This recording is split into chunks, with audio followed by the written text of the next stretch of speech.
program. It's my pleasure today to introduce you Eva Snijders. Eva is a storyteller, as you all know. She was born in Holland and in a family of storytellers. And she grew up in a house filled with books, as we read on her official website. Eva is a very special person. You will see by yourselves during this seminar. And there is one thing that impresses me very, very much about Eva, and is the fact that she speaks 7 languages.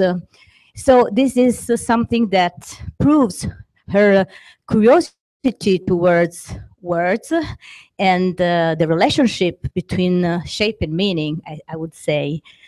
Well, Eva founded a company, Química Visual, which was based in Spain, and it works in the field of organizational storytelling. And sorry, a mobile is. And Eva has been working for years with companies and private clients as a coach also to help them to communicate their businesses and improve their activities.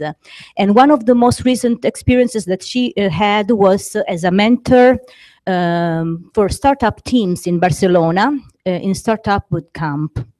So let's start this session, and well, Eva will help you to communicate better and to create reality, to shape reality through stories. Thank you, Antonella. Antonella and me, we met in Portugal a few months ago, and we had a chat on stories, and she invited me to come. So thank you very much for having me. Very pleased to be in Pisa. Hadn't been here in 10 years, and the city hasn't changed much. The food is still very good. The wine is excellent. I'm very happy to be able to come back. So before we start, I know we're at a university, but I wanted to warn you that yes, we're going to talk about storytelling. We're going to watch some videos. I'm going to tell you about a bit more about the theory behind stories, but then we're going to work. And I do hope you're prepared for that. You all have pencils, you all have paper. You're willing to work? Can I get a yes? Thank you very much. Because this is how it works. We all know what stories are. We all know when we read a story, when we watch a story, when we go to the cinema. The lights go down, we lean back, and we let ourselves be carried away by the film. We know how that works.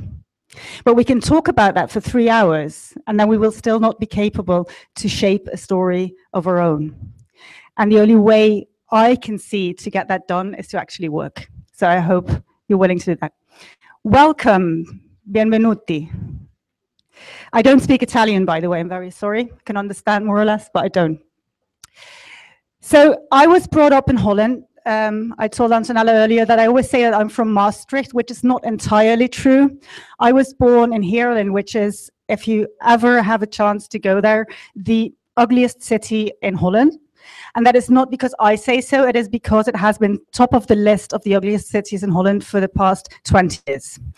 So when I was 4 years old, we moved to Maastricht. Have you ever heard of Maastricht, the famous treaty for the European community? Well, Maastricht is a lot more beautiful. It is actually always in the top 10 of the most beautiful cities in Holland. So if I have to choose, even if I wasn't actually born in Maastricht, I would say I'm from Maastricht because it feels better. That's how I am. I value beauty. My card says I'm a storyteller. Thing is, when I was growing up, the only thing I would do was read. I learned to read when I was 4, and I've never stopped reading since. I read about 2 or 3 novels a week. That's a lot, but it's as fast as I can read. I would read more, I think. And really, as a child, I was very, very shy. My mother says that when I was a baby, she would sometimes forget me in church, for instance, because she would put me under the bench, and since I never made a sound, she would forget I was there. When I was 4, 5, 6 years old, what I would do is hide between the couch or hide under the table to listen to the adults speak. I wouldn't make a sound. They would never know I was there. They would never know I heard what they were talking about. So to say that I'm a storyteller, it took me years to get here. It took me years to stand up in front of a crowd and actually tell something. While doing it, I couldn't stop. Because once we start sharing stories and we start connecting with people, it is addictive. And if not, a year from now, I will send you all an email and then I will ask you about your experiences and you will tell me. What I actually do, apart from storytelling, is I listen. I ask a lot of questions. And somehow, people always find me to tell me their stories. I was on yesterday, I don't know whether you saw that, Antonella. I was alone in Pisa last night, and I went for a walk. And I was looking for a place to eat. And I found this osteria that looked nice. It looked nice enough, and there was local people inside, and I thought that was important. Because I wouldn't want to eat where the tourists are eating. You know what I mean, don't you? So I went in and I asked for a table for one. And that's always a sad thing to do, right? You sit there on your own, asking for a glass of wine. You're like, right, everyone's looking at me. One was actually, but that's how it felt. Then a guy came up to me who was eating alone and said, can I join you? Because I'm eating alone too. And I said, well, that's fine. He didn't speak English. I don't speak Italian. And somehow he managed to tell me his entire life story. He told me that he had lived in Moscow, that he had lived in New York, that he had worked as a chef, that he had worked on a boat, that he got married in South America, he had 2 children, and he had just got a divorce. But he was in love, so he was very happy. And no, he was not trying to chat me up. He showed me pictures of his girlfriend, and he was planning to buy a new restaurant and move somewhere else. And I'm always amazed when that happened. I mean, 2 strangers in a restaurant who don't speak the same language. We do all need to have our stories heard. We do need to tell our stories and have someone listen to them. It sort of helps us understand that we're human. I know that you're very good at saying hello and goodbye to people, because I walk the streets of Pisa and everyone says, buongiorno, buonasera. You're very friendly. Now, wishing someone a good day is a very polite thing to do.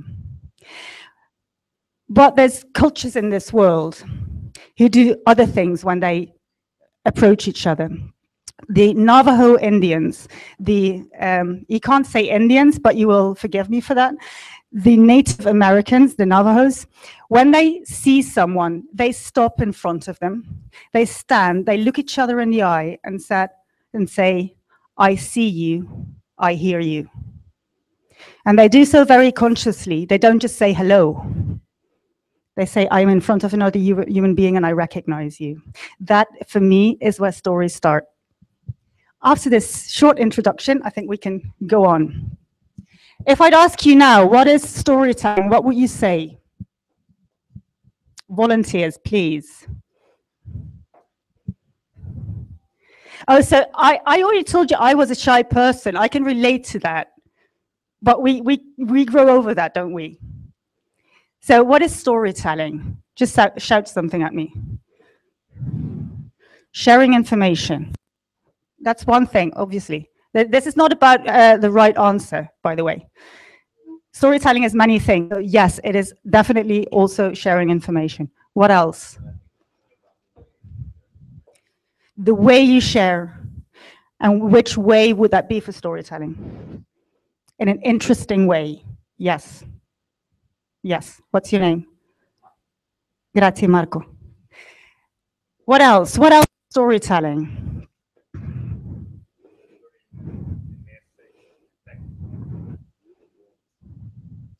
Effective message. To deliver an effective message. Yes. That is also storytelling. But then you can deliver an effective message in many other ways. You don't really need a story for that, do you? So what makes storytelling different then? Have you thought about that? You haven't? Oh, that's why we're here. Now I understand. Storytelling, we could go to the dictionary and then we would see something like this. Maybe your dictionary says something different, but it talks a lot about how we put events on a timeline. So we relate something that happened in time. And that's all true. But I bet we all know that there's still something missing here. It is not only about putting things on a timeline. It is not only about effective message and information. It is interesting, yes, but there's something else there. So instead of watching the dictionary, and I really do hope we can see this. If not, could you turn off the lights for a second? Yes. So instead of looking at what the dictionary says, I'd like to do a little test. The other lights too.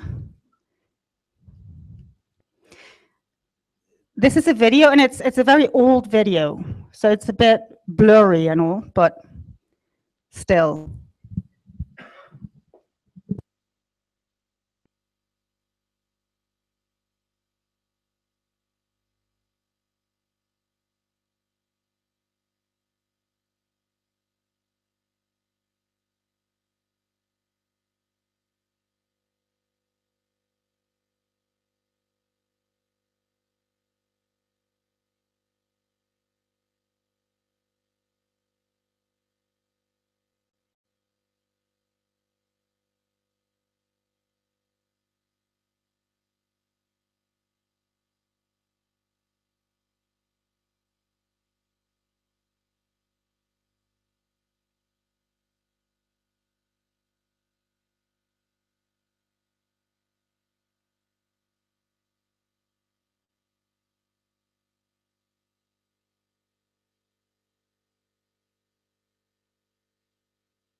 Lights, please.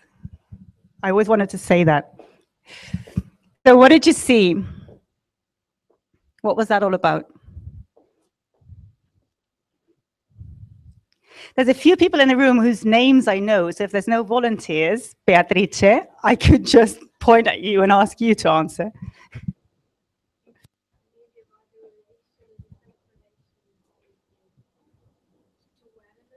Hmm?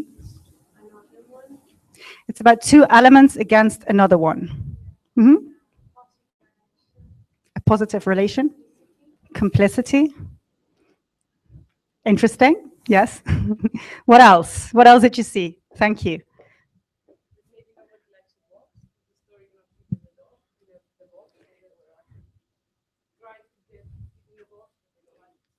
Hmm? So it's about people don't like to live in boxes, and they fight against it. They don't fit in boxes. Hmm? What else? A wife, a husband, and a lover, and what happens to them?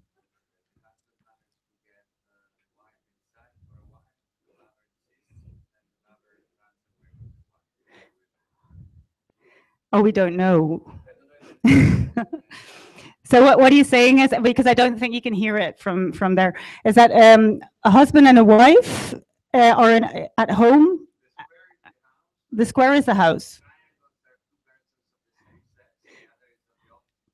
Triangles are two persons of the same sex. The dot is the different sex. Two are married, one betrays.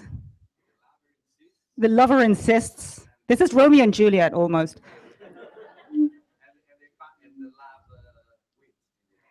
And the lover wins. Oh, love conquers all. You see, it was Romeo and Juliet in the end. I knew it. Anyone else wants to share? Is that more or less what we saw?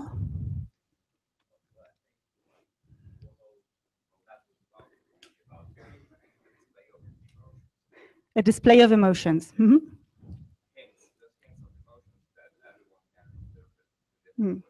Exactly. So, grazie, Marco. See, I know 4 names already. This is going to be dangerous. What we were actually looking was, this was a psychiatric, can't even say the word, psychology experiment, whatever it was, from 1947 or something, Heidel and Simmel. We were looking at 4 straight lines, 2 triangles, 1 dot moving on a flat surface. That's all that was. We agree, don't we? Thing is, as human beings, we cannot look at anything like that for 3 minutes without coming up with the story. And I think we just proved that. I don't think that if anyone wants to say, no, I didn't see that, I just saw the triangles and the dot, you can say so, it's okay. We will send you to the other building. There's psychology in the other building, right? But it's okay. We can work with that. The thing is that that is what we do. And imagine if we do that just looking with 4 straight lines, 2 triangles, and a dot. What don't we do during the day with all the things that happen to us? We fall in love, we fall out of love. Well, hopefully not, but sometimes it happens. We fall ill. We meet people, we lose people. We get jobs, we lose jobs. That so many things happen to us every single day that if we wouldn't come up with a story that explains why they happen, we would go crazy. Have you ever thought of that? If you don't do this job in the end of the day and say, okay, this is what happened today, and you share it with someone and it makes sense, and you both understand what happened, we would go crazy. That's what happens. So, apart from what the dictionary says, storytelling is much more than telling stories. Stories are about something that happened. And then you say, oh, well, what about the Disney movies? I thought of that. So stories can be about something that happened to me, something that happened to my neighbor, to my brother, to someone I met. Or they can be about things that I imagine. But in the end, they're about experiences. Even when you're watching Transformers the movie or Transformers 4, I don't know where they are, they're still about experiences. They're still about robots that are more or less like humans that go through things that we can understand.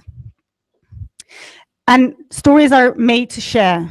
Yes, we can write a diary.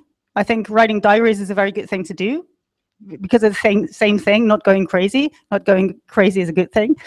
But normally we share stories. That's what they're made for.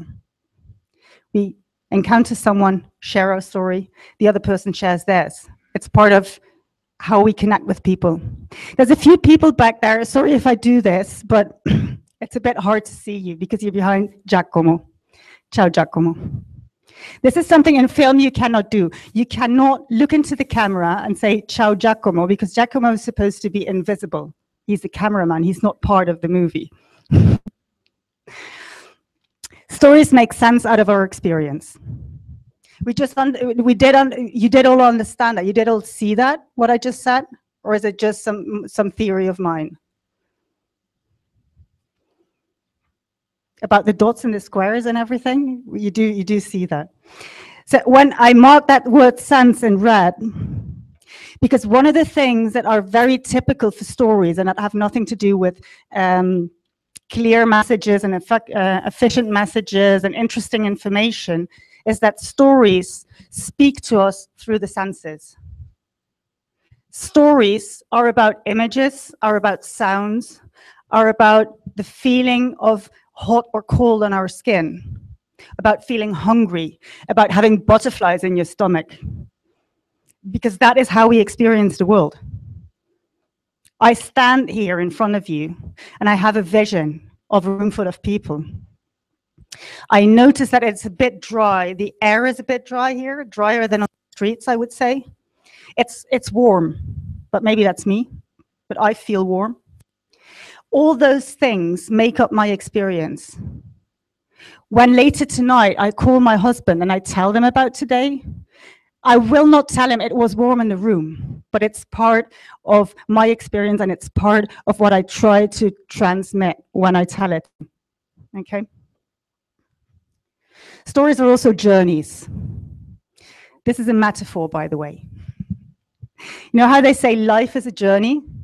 Story is a journey too. Stories start somewhere go through places, and take us somewhere else. We are different people when the story starts and when the story ends, because we've learned something, we've seen something, we've experienced something new. Can I use a blackboard? Because it's more fun. Oh, but that's a very narrow blackboard you have here. Let's see. Is that two sides? Whose is that? Can you all see me if I draw it here?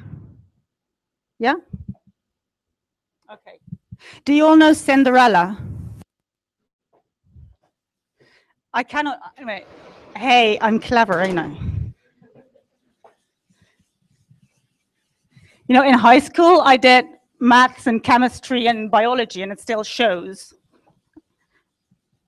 I can think about how technology works and blackboards work. Okay, I'm not sure how I'm going to do this. I'm going to cheat.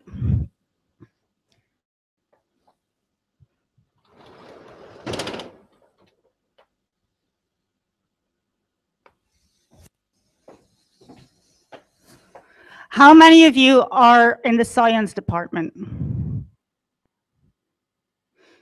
Okay, so you're probably a lot better at this than I am. Okay, axis.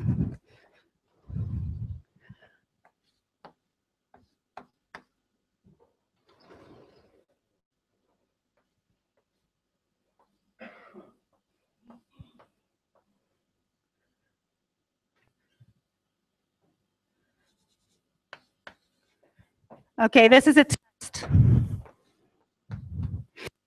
You can all say it out loud. This is an axis. This is time. Yes? The B stands for? Harder, louder. Thank you. Beginning. E stands for? Very good. Now it's going to get more complicated. GF.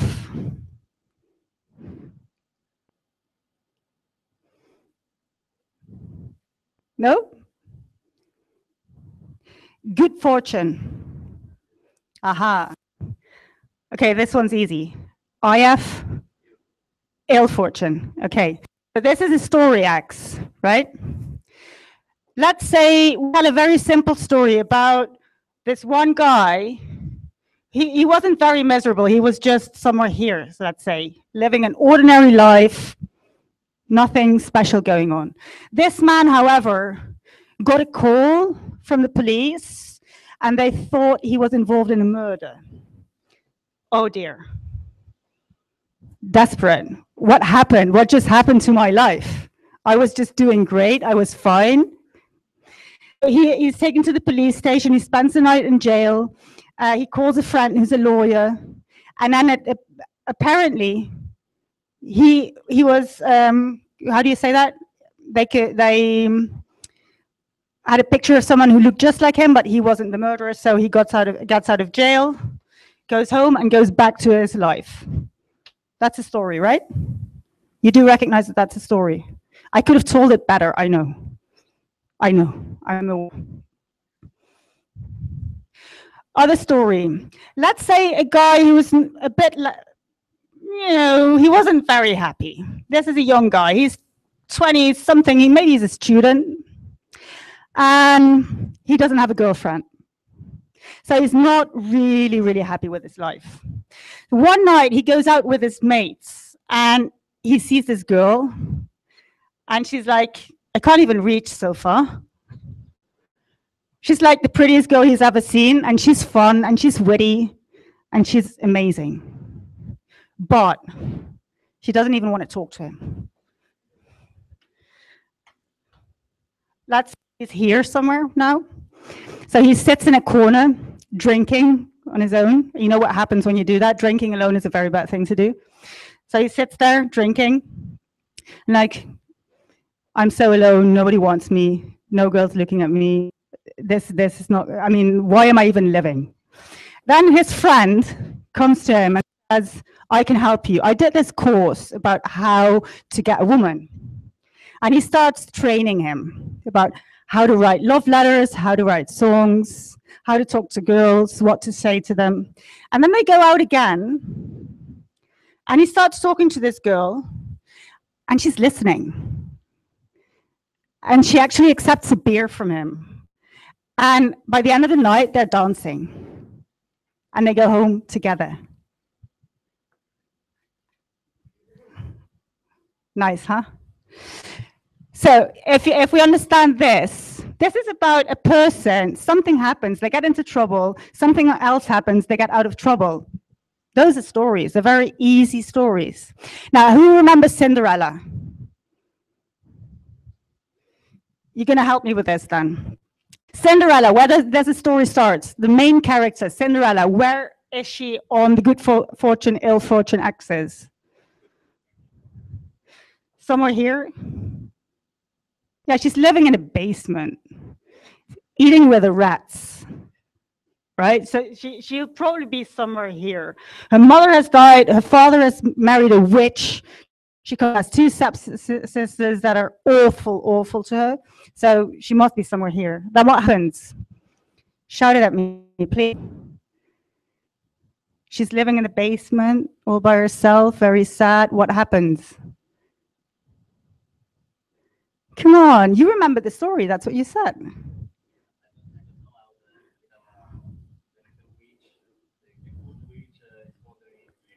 No, but before that, the first thing that really happens in Cinderella is that there's a notice that there's a ball at the castle. It's like the first little spark of light in Cinderella's life. Thing is that once she finds out, the next minute, they tell her that she can't go. No, the stepsisters? You can't go. It's not for you. And then we have the God Fairy. Thank you. So the God Fairy says, I'll help you go. So what does she do? Come on. Okay, there's a dress. What else? A coach made out of a pumpkin. What else? The driver. What did you say? The shoes. Very important part of the story, the shoes. There's the servants, the little rats. She does the hair and the makeup. What else does she do? The pearls. And she goes to the ball, right? This is like the stairway to heaven, like all those little things. So she's in heaven somewhere, rainbows, unicorns. I can't draw a unicorn, sorry. So she's dancing with the prince. That is like this magical moment when she's dancing with the prince and her life seems to be changing. And then what happens? It's 12 o'clock. And the clock goes ding, ding, ding, ding, ding, ding. And the coach disappears and the dress disappears and the makeup and the hair and the servants and everything disappears. And she's back here. Maybe she's even more miserable, I don't know, because after that experience, to go back there must be hard. Then what happens?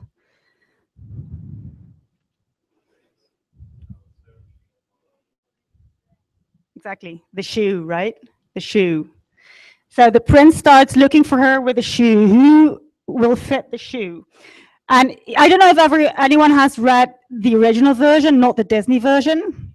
Do you remember what the stepsisters do? Yeah. So they cut off their toes to try and fit the shoe. And even with their toes cut off, it doesn't fit. So Cinderella tries the shoe. It fits her like a glove. She's taken to the palace, marries the prince. They live happily ever after. Fair enough, right? That is story. Stories are journeys that go like this. They're not about what happens. They're about what we think might happen. They're about surprises. They're about what's going to happen next. What on earth is she going to do now that she got the call? How on earth are they going to get out of jail? The audience is trying to figure out what will come next. and a good writer and a good director and a good storyteller will always come up with something they hadn't expected. And that is how you keep people engaged. Okay? Is that all clear? Where's my clicker? My clicker.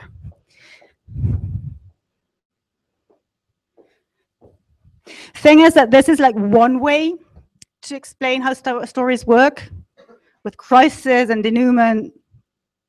But today, in this world we're living in, so the technology, the video games, it doesn't work for a video game. This is very hard to do because video games are not really linear.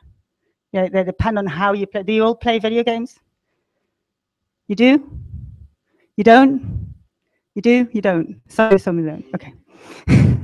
So if you would explain a video game, you would have to come up with different ways of seeing how the narrative works in a video game. Or you would come up with things like this. This is an amazing website. They do this kind of graphic for all sorts of stories. So if you ever want to have a look, The Lord of the Rings, instead of being about the actions and what goes wrong and what goes right, are about people that appear in the story. So you can't really see the colors, can you? The blue line here are the elves. The green ones are the hobbits. These obviously are the orcs. And where they all get together, that's the big battle. You know, where they're all involved. You have seen The Lord of the Rings, right? You do know.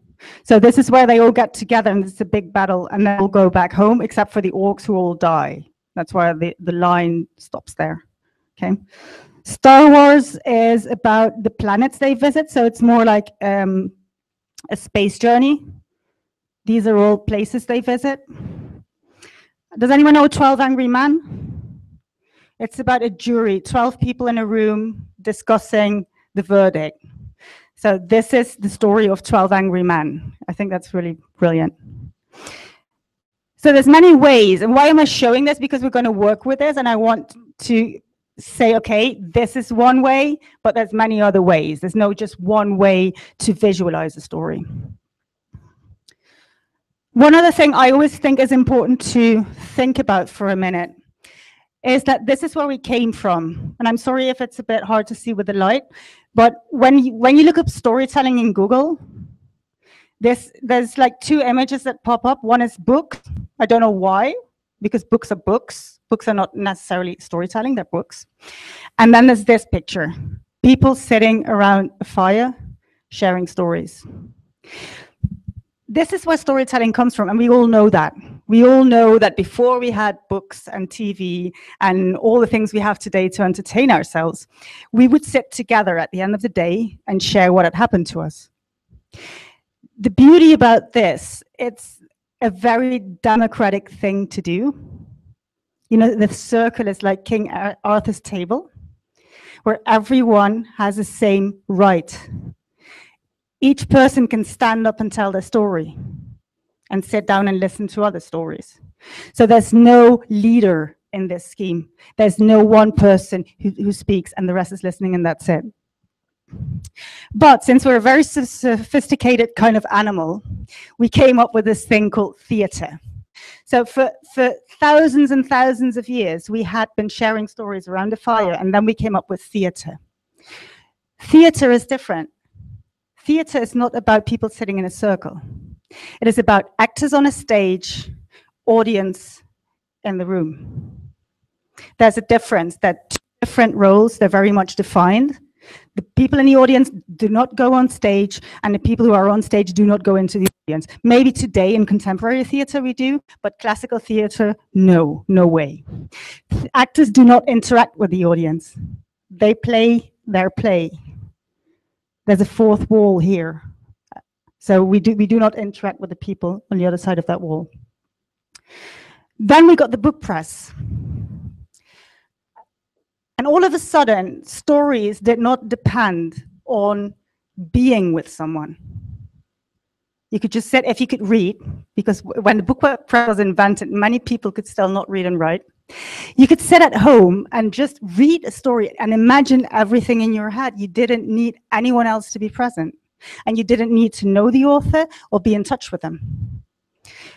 And then we came up with technology. And technology for me would start with photography, maybe, if we talk about stories. Photography, film, radio.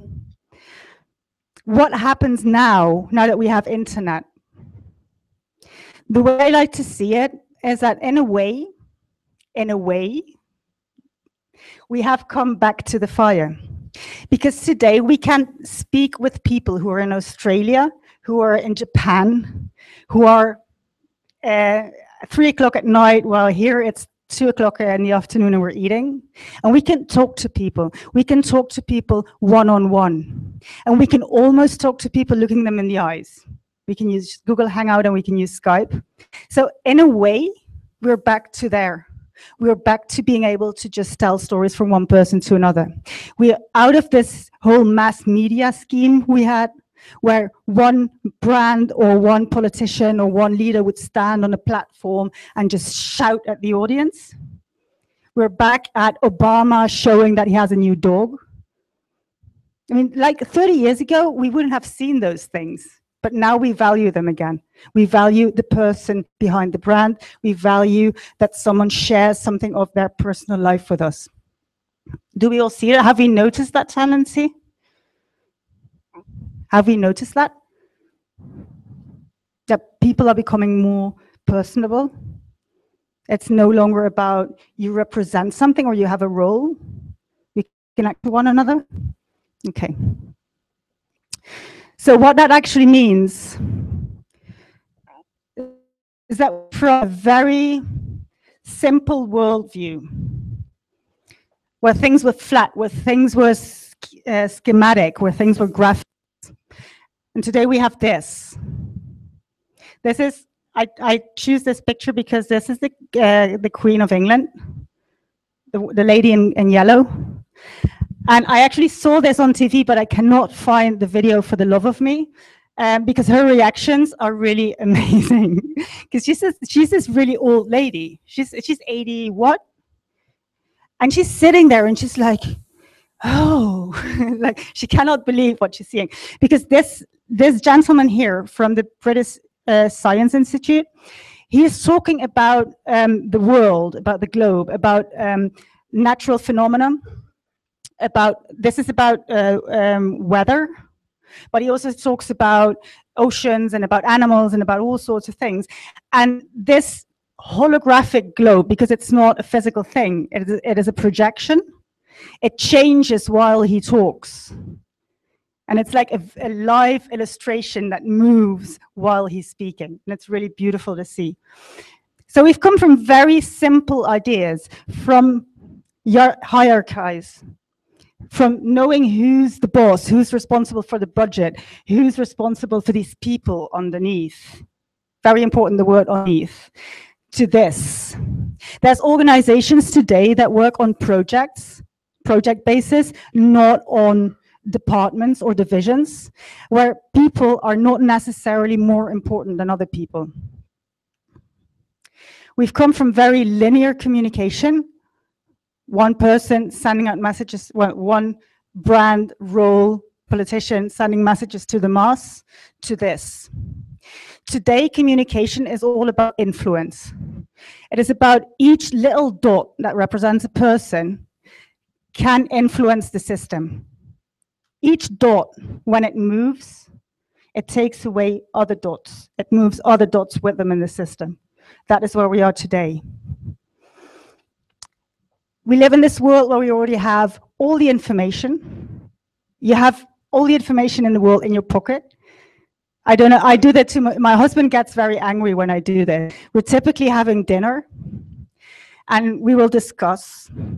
And he says, yeah, because it was in 1963. And I said, no, it wasn't in 1963. And he says, yes, it was. And no, it wasn't. And then I get out my phone, Wikipedia. I said, there it is, 1965. I was right. Love it. And he's like, why can't we just talk about something without actually knowing whether this is 1963 or 1965? I said, I don't know. But since we have the information, why should we not use it? That's my view. You don't have to agree with me. It's okay. But we can do that today. We can, whatever we need to know, And I say Wikipedia because I'm a fan, but there's so many places where we can find information that we do not need to communicate just to give people information, because they have that. And this is where I am today.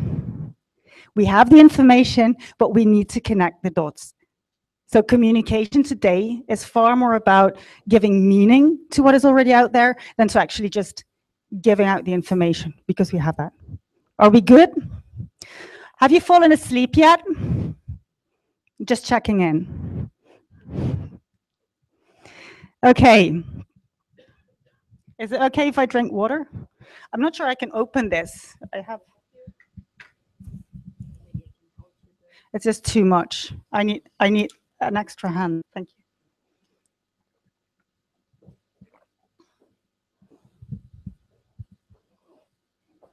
You will remember me for the words, "Where's my clicker?" I can promise you. So is there anyone from communication here? Marketing, advertising, communication? No one. You are. Are you the only one in the room? Okay, so you can help me with this. Is this what they taught you when you studied? Yes, thank you. Because you know what happens? If not, I'm like the only person saying it, and it feels awkward. So when I was in school, when you were in school, you studied this too, Antonella. They told us that there was a sender and a receiver, and a message that traveled through a channel. And the receiver, the only thing they had to do was decodify the message, I get it, applause, end of story. That's more or less what they told us, right? And then they said, what you need to do is have a very impactful message and make sure that your receiver sees it. And they would translate it to, for instance, Coca-Cola. They have billboards everywhere and advertising on TV, and then they have their logo is everywhere, so everyone can see it, and all the receivers would just love it and buy it. Simple, huh? You just need money to do that. Then what happened? They said, well, we have so many channels now, and there's so much noise, that if you want to be heard, you need to tell stories. And then none of you is following me on Twitter, so you haven't seen me when I'm angry yet, which is good. You can see it live. The thing is that from all we've already seen in like 45 minutes, this is not about just selling something differently. This is not about exchanging a logo for a story. It won't work. If not, does anyone have children here? That's why you knew Cinderella. I knew it. So if you don't believe anything, try it out with children, because they will normally tell you the truth. It won't work. If you instead of giving something sweet, you tell them a story, they will still want the sweet thing, and vice versa. If you promise them a story, you cannot give them something sweet and then say, nah, and tomorrow. They won't buy it, will they? See? So that's not how it works. How it actually works is this. Storytelling, and this is something I drew, but this triangle here, teller, listener, and story, has been used for probably 4,000 years or so, because there's evidence of that. The thing is, there's a relationship between the person who tells, the person who listens, and the story. Let's say I come in here today and I decide that the best communicator in the world was Steve Jobs. Have you ever heard that? You look like efficient presentations, and there's always Steve Jobs, Steve Jobs, Steve Jobs, and you're like, hell, there's other people out there. But anyway, say I think that Steve Jobs was the best communicator in the world. So I decide to put on a turtleneck. I would have died today with a turtleneck, I think. You put on a turtleneck and you try and move your hands and your body and everything.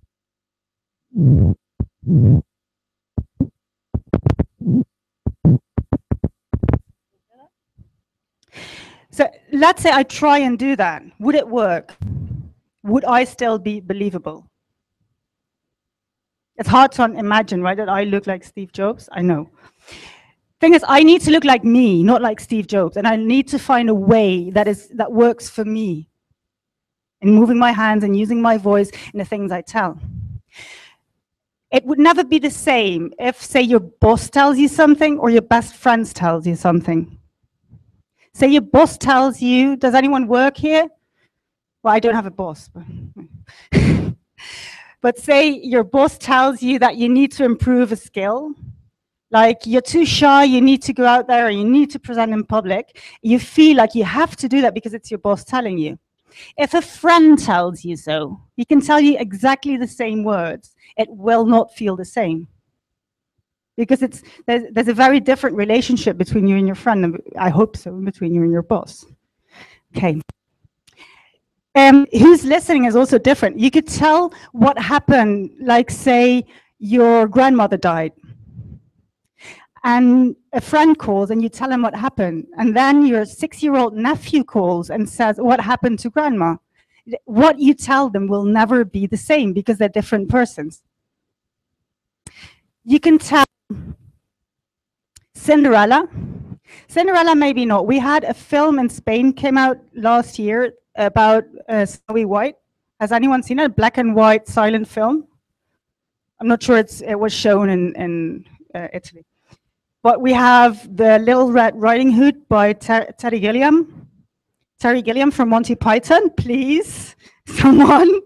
He did a version of Little Red Riding Hood a few years ago. It is the same story. It is the same story, but it has changed completely. The imagery, the people in the story, everything has changed. So all these elements, like who is telling, who is listening, and what story you're telling, influence each other. If I come in here today at 3, and I tell you the saddest thing that has ever happened to me, the atmosphere in the room would be very different than what it is now. So what we choose to tell has an impact on the relation between the people. And the important things when we talk about communication are not necessarily goals. They're about my intention when I tell something. You know, we tend to forget that we are animals. We try and forget that. We tend to forget that sometimes, but we are. And as animals, we are wired to know whether we can trust someone. We need to know whether we can trust someone because our lives as animals can depend on knowing that. So when someone tells us something just because they want to sell us something, because they want to convince us of something for their own good, there's somewhere inside we know. And if we don't know, we're at least wondering and asking ourselves. So intention is probably the most important ingredient for someone who tells a story. What is your intention when you tell it? And you need to know what the person you're telling to is expecting. Because if those two don't match, if someone is just wants to have a good time and I want to give you a philosophical explanation of whatever because I think that is important, it will never work. It will never work. Because it is all about building trust. When someone tells you a story, especially when it's a personal story, but even if it's just a fairy tale, they're showing a little bit of themselves. Like, I could tell you Little Red Riding Hood right now.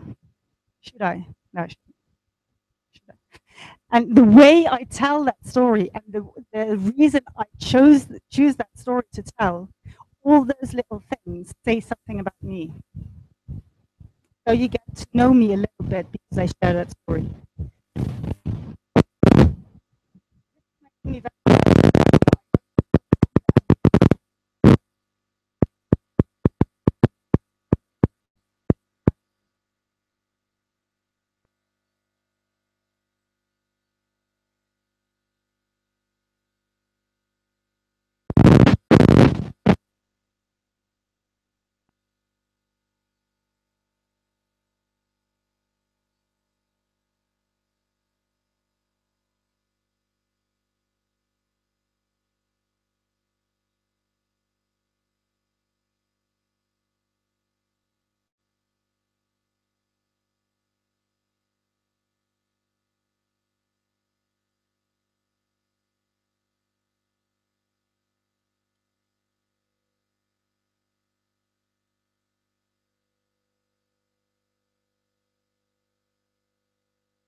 Grazie mille.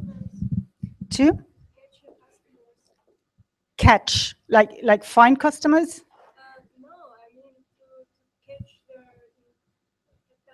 Oh, sorry. Yes, to catch a customer's attention, so they see you, hear you. Absolutely. Create impression. Absolutely. Absolutely. What else? To to build a network. Yes. Um, I know why you're sitting back there. Thing is, I could walk there and ask you the question and put the microphone in your face. See? Why would you tell stories in your career?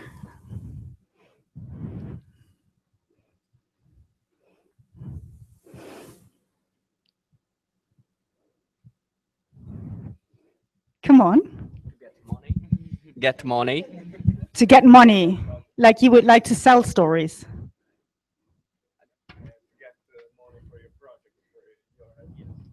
Okay, so you would like to tell stories to investors, for instance. Okay, that's a good one. So they invest in your project. Thank you. What's your name? Simone. Grazie. Who else? Come on. To share what you do. If you think you do something important, maybe it's nice to share with other people. So I think it's important to know how to share and to tell. What's your name? Alicia. Grazie. Who else? Because if we don't have reasons to tell stories, then we better all go and have a beer.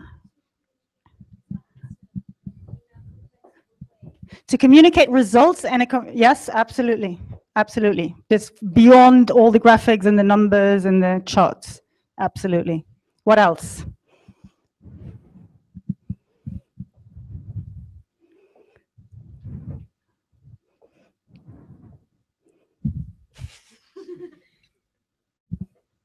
Why would you tell stories? Because it's fun. That's a good one. I like that one. Because it's a lot more fun. I mean, I don't know how many of you spend a lot of time in meetings, for instance, but just to have a little bit more fun than just sitting there discussing things all day long. I think that's a very good reason, should be a good reason to tell more stories. What else?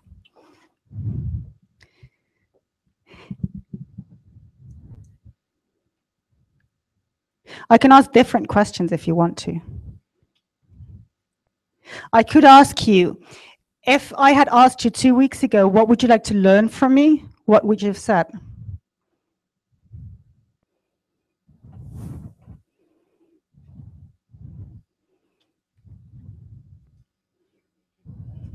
To communicate better.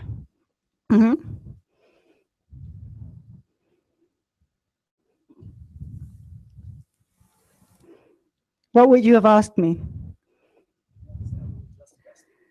If I had asked you 2 weeks ago what you would like to learn from me today, what would you have said?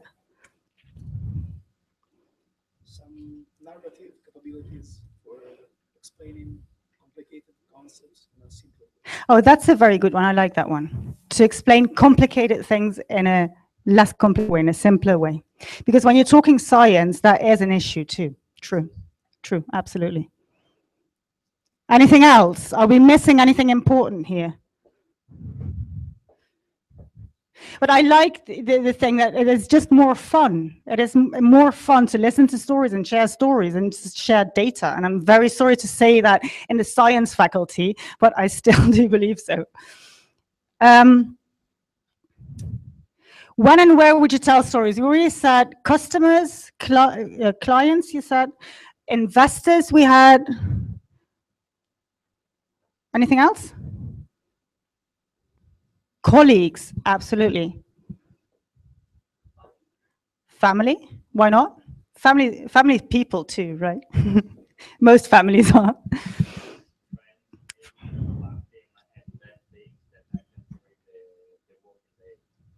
Yes. Mm-hmm.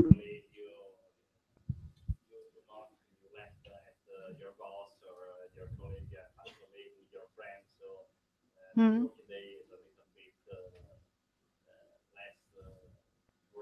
Mm-hmm. Yes. I would also say, is anyone working on something very complicated here? Like complicated? Complicated? How about this idea, what you said, that how do you tell what you're working on when you get home at night? Or when you're playing soccer on the weekend with friends who work in completely different areas? How do you do that? Because it's hard, isn't it? I can imagine it must be hard to talk to people who are not in your area about what you do. Okay. We can all tell stories. I don't need to go into that. We all know that. We all tell stories. That is one of the beautiful things. It is not something you need to learn from scratch. Thing is, we do it when we're not thinking about it. When we meet someone in a bar and you say, you know what happened yesterday? My boss called in sick and we were in the office alone all day. You do that without thinking. We tell stories every day. It's just what we do as people. The only thing we need to do is be a bit more conscious about it. And how to do that. This is what we're going to do later, so I will only just mention it. I like to think of storytelling as a process that is circular. Because what happens when I tell you a story? When someone tells you a story, what is our natural reaction to it? Then what? After you've listened to the story, what is your reaction? You laugh, you cry? Think about this for a minute. When I said we all tell stories, we meet someone, we go to a bar, we tell about what happened last week, we tell about our holidays, about we've met, things that happen, experiences, right? Someone tells a story about how they went to Greece and they couldn't find a hotel and they had to sleep on the beach, and then the next day they were woken up by the police. You're like, I was in Greece and I remember someone telling me exactly the same thing. When someone tells us a story, normally we have questions. We want to learn more. And what happened next? And how did you get out of there? And what did your mom say? That's what we do. Or we think of an experience of our own. That's the natural reaction. So when we tell a story, we must be prepared for that, so that another person can tell us their story in return. What we do, and this we will do, I'll explain later because we're going to do this. It's a lot more fun than explaining it. But I do like to mention my good friend Annette Simmons. If you want to read one very simple book that is very helpful when you're looking for storytelling for your career or for your business, this is a very good one. It is called The Story Factor. And Annette talks about the 6 stories you need to know how to tell. And they have to do with all these little things you just mentioned about why would you tell stories. One is the who am I, who I am. Who am I, who I am, whatever. If, say you have to do a presentation for investors, you do a job interview, you meet a new collaborator, because we never said people who are going to work for us. Maybe we are going to be bosses and we need to interview people. How about that? If we do not know who this person is, what they're about, we will never trust them. Or will we? Is anyone looking for investment here? There's no one looking for investment? No startups yet? Is anyone thinking of launching a project, going for the startup option? Who said investors earlier? Where are you? You said investors, right? You were thinking about something when you said that. Simone, right? No, but I mean, plenty of you will be working in a startup environment at some point. That's where science is going, right? Investors. I work with a startup bootcamp in Barcelona, and I have a few friends who are business angels, and they're in investors pools. Each of them say the same thing. They invest in people. They invest in teams. They do not invest in ideas. I can say that again if you want to. They invest in people because ideas can be improved. But a team that is not working, if there's no trust, if people are not communicating right, that is a lot harder to change. So once you have to go and see an investor, the first thing you will want to tell them is, who are you? I brought some examples. I don't remember whether this video I cut or not, but anyway. I hope they're close enough to your reality. I've looked for people who actually work more or less in science and stuff, because if we all look only at Steve Jobs, or if we look at people who already work in communication, it's not going to be that interesting, I think. So this is Kira Rudinsky from Israel.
The girl.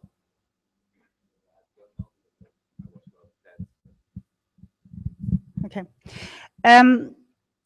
What she does is something I think is very beautiful. In a way, what she says is, I was 6 years old when I wrote my first line of code. I'm not sure you could hear it in the back because the sound is a bit low. But she says, when I was 6, I wrote my first line of code. And then she continues to explain how since she was 6, she has never stopped coding and solving puzzles. So in a way, what she's saying is that she was born to do this. There is nothing more beautiful and more inspiring than seeing a person who was born to do something they're doing. Like Messi, Leo Messi. I'm not really into football, but I live in Barcelona, so hell, what can I do? You see this guy, and you can understand that he's been playing with that ball since he could walk, or maybe even before he could walk. And that makes them special.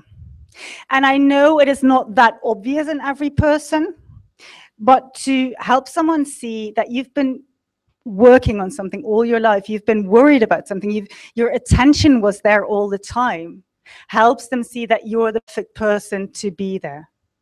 Okay? So that is one example.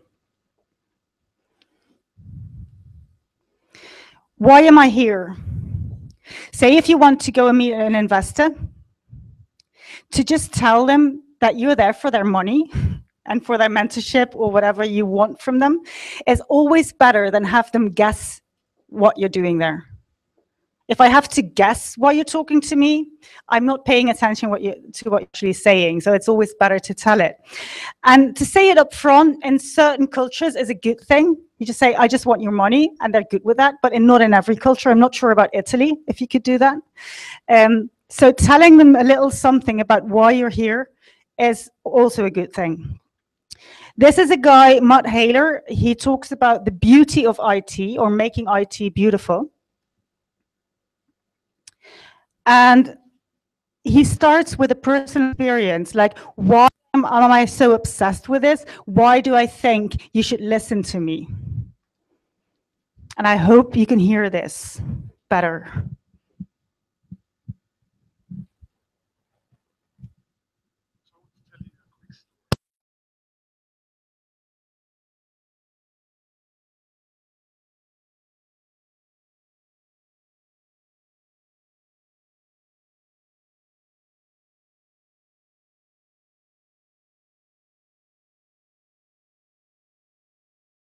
It doesn't, so I need the cable.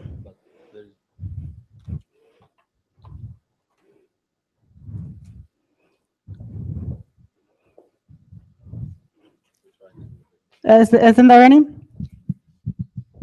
If not, I can continue talking.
We let Leo work on that.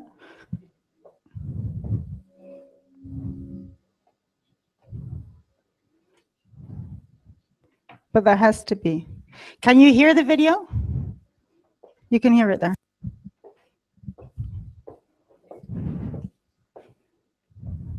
You cannot.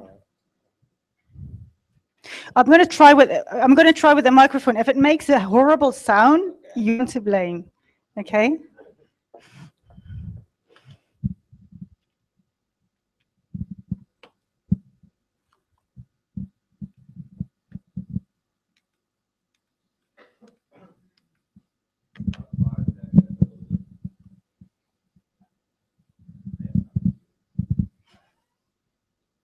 So I want to tell you a quick story about technology.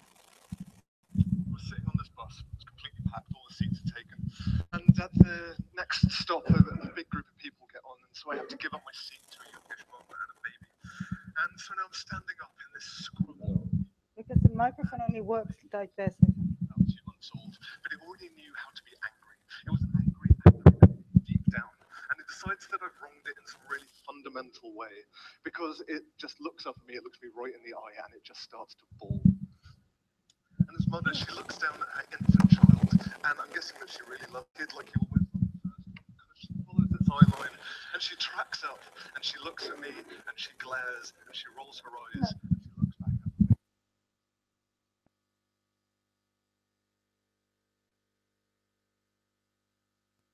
We will do this while Leo is playing with the thing again, whatever you want to do.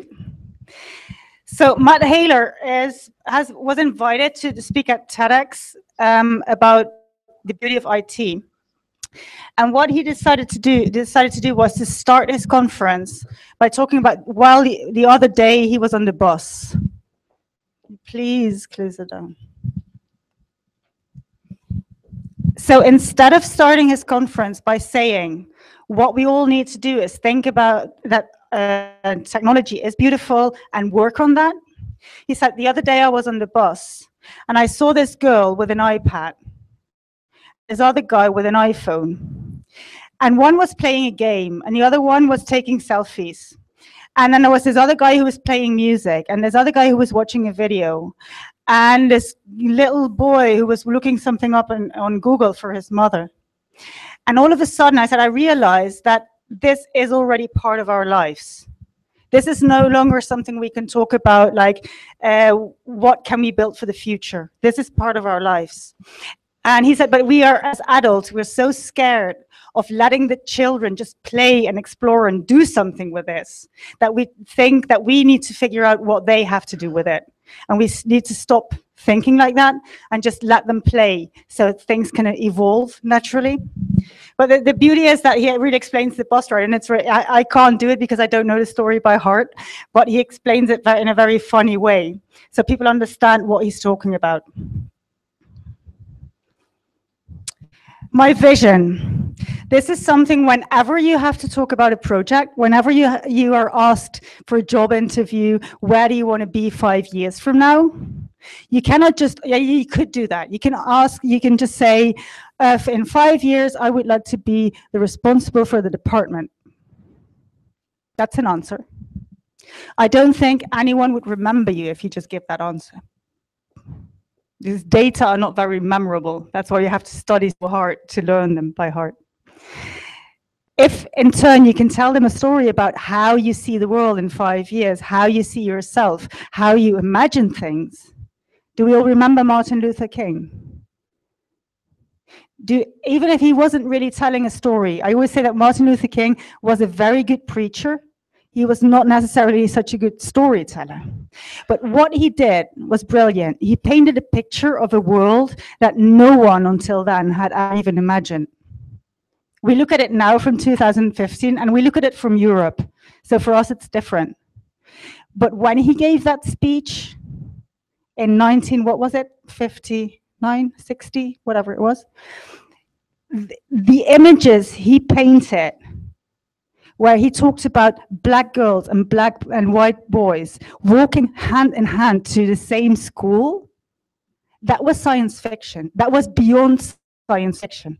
That was something no one thought would be possible. So that is about helping people see things that only you can see. Richard Branson, you all know. Virgin, he wants to like take people to the moon and to Mars, and I don't know what he's doing right now, but things like that. When he talks about his work, you all know the vision stories when he says, I want to take people to Mars because that's what's in the news. You know, that's what people talk about now. But when he talks about how he started, for instance, it's all about vision. All the little stories he tells about his life are about having a vision. It is about when he boarded a plane and he thought that the process was far too complicated. And he's like, why do we complicate life like this? I think it can be simple. And he started to imagine like using airplanes in a simple way. And he managed to do that. Teaching stories. I think you will all know this guy. If not, I'm going to go home. Put his name on there. Hans Rosling is the director of the Norwegian Institute for Statistics. Statistics is not my favorite subject, I must say. Sorry, can't help it. It's just not my favorite subject. If you look at this guy, it sort of becomes your favorite subject. So what's done is, on one hand, this institute have developed a software to visualize data. So instead of just going to their website and look up the statistics for the year 1953 till 1958, it gives you a graphic that moves. And you can actually play with it, and you can move the little bubbles and you let them open up and see the details. So that's all very cool, but then you have like the next step is Hans Rosling presenting this software on BBC.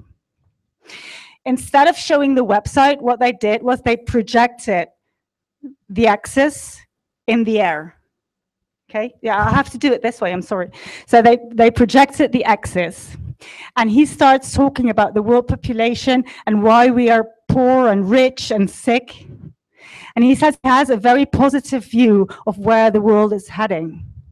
Because he says if you look at the history about how poor and sick we used to be and how rich and healthy we are today, the tendency is up. So the thing is that these statistical data are moving, and he accompanies them with his hands while he tells a story about Europe, about the world in the past century. This is not a very funny guy, charismatic guy. He's not Steve Jobs, okay? But he's so entertaining to watch that I will give Antonella the links to the video so you can watch them later. This is like letting the data speak. Then you have values and actions, and this is a video I could not even download, so we can't see it. Have you ever seen an interview with Bill and Melinda Gates on their philanthropy work? I was watching one yesterday, and that's why I put it in. Because when we talk about Steve Jobs and how incredibly good he was at communicating, we all know that Bill Gates was not so good at communicating. Is that an understatement? So Bill Gates, there's no book written about how to communicate like Bill Gates, as far as I know, okay? The thing is that I've come to really, really appreciate the man, because I know that he does not have a natural talent to go on stage. He doesn't. But if you look at him today, when he talks about his foundation, about the Bill and Melinda Gates Foundation, about their projects, about the things they want to do in the world, I have to take off my hat to him, because I think he has improved a whole lot. They were talking about this values. They were asked on TED in an interview, they started the foundation. And it was very beautiful to see, because Bill Gates is not someone, you know, a lot of his private life, I would say. You know that they're married, Bill and Melinda, they have kids. Do we know anything else? Not really. So all of a sudden they were projecting pictures from their holiday to Tanzania 20 years earlier, where they decided that they would build the foundation. So all of a sudden you see Bill and Melinda Gates walking hand in hand on the beach in Tanzania, and both of them are talking and saying, this is when we sat together and we said, okay, we've come this far, what are we going to do with the money now? How are we going to give this back?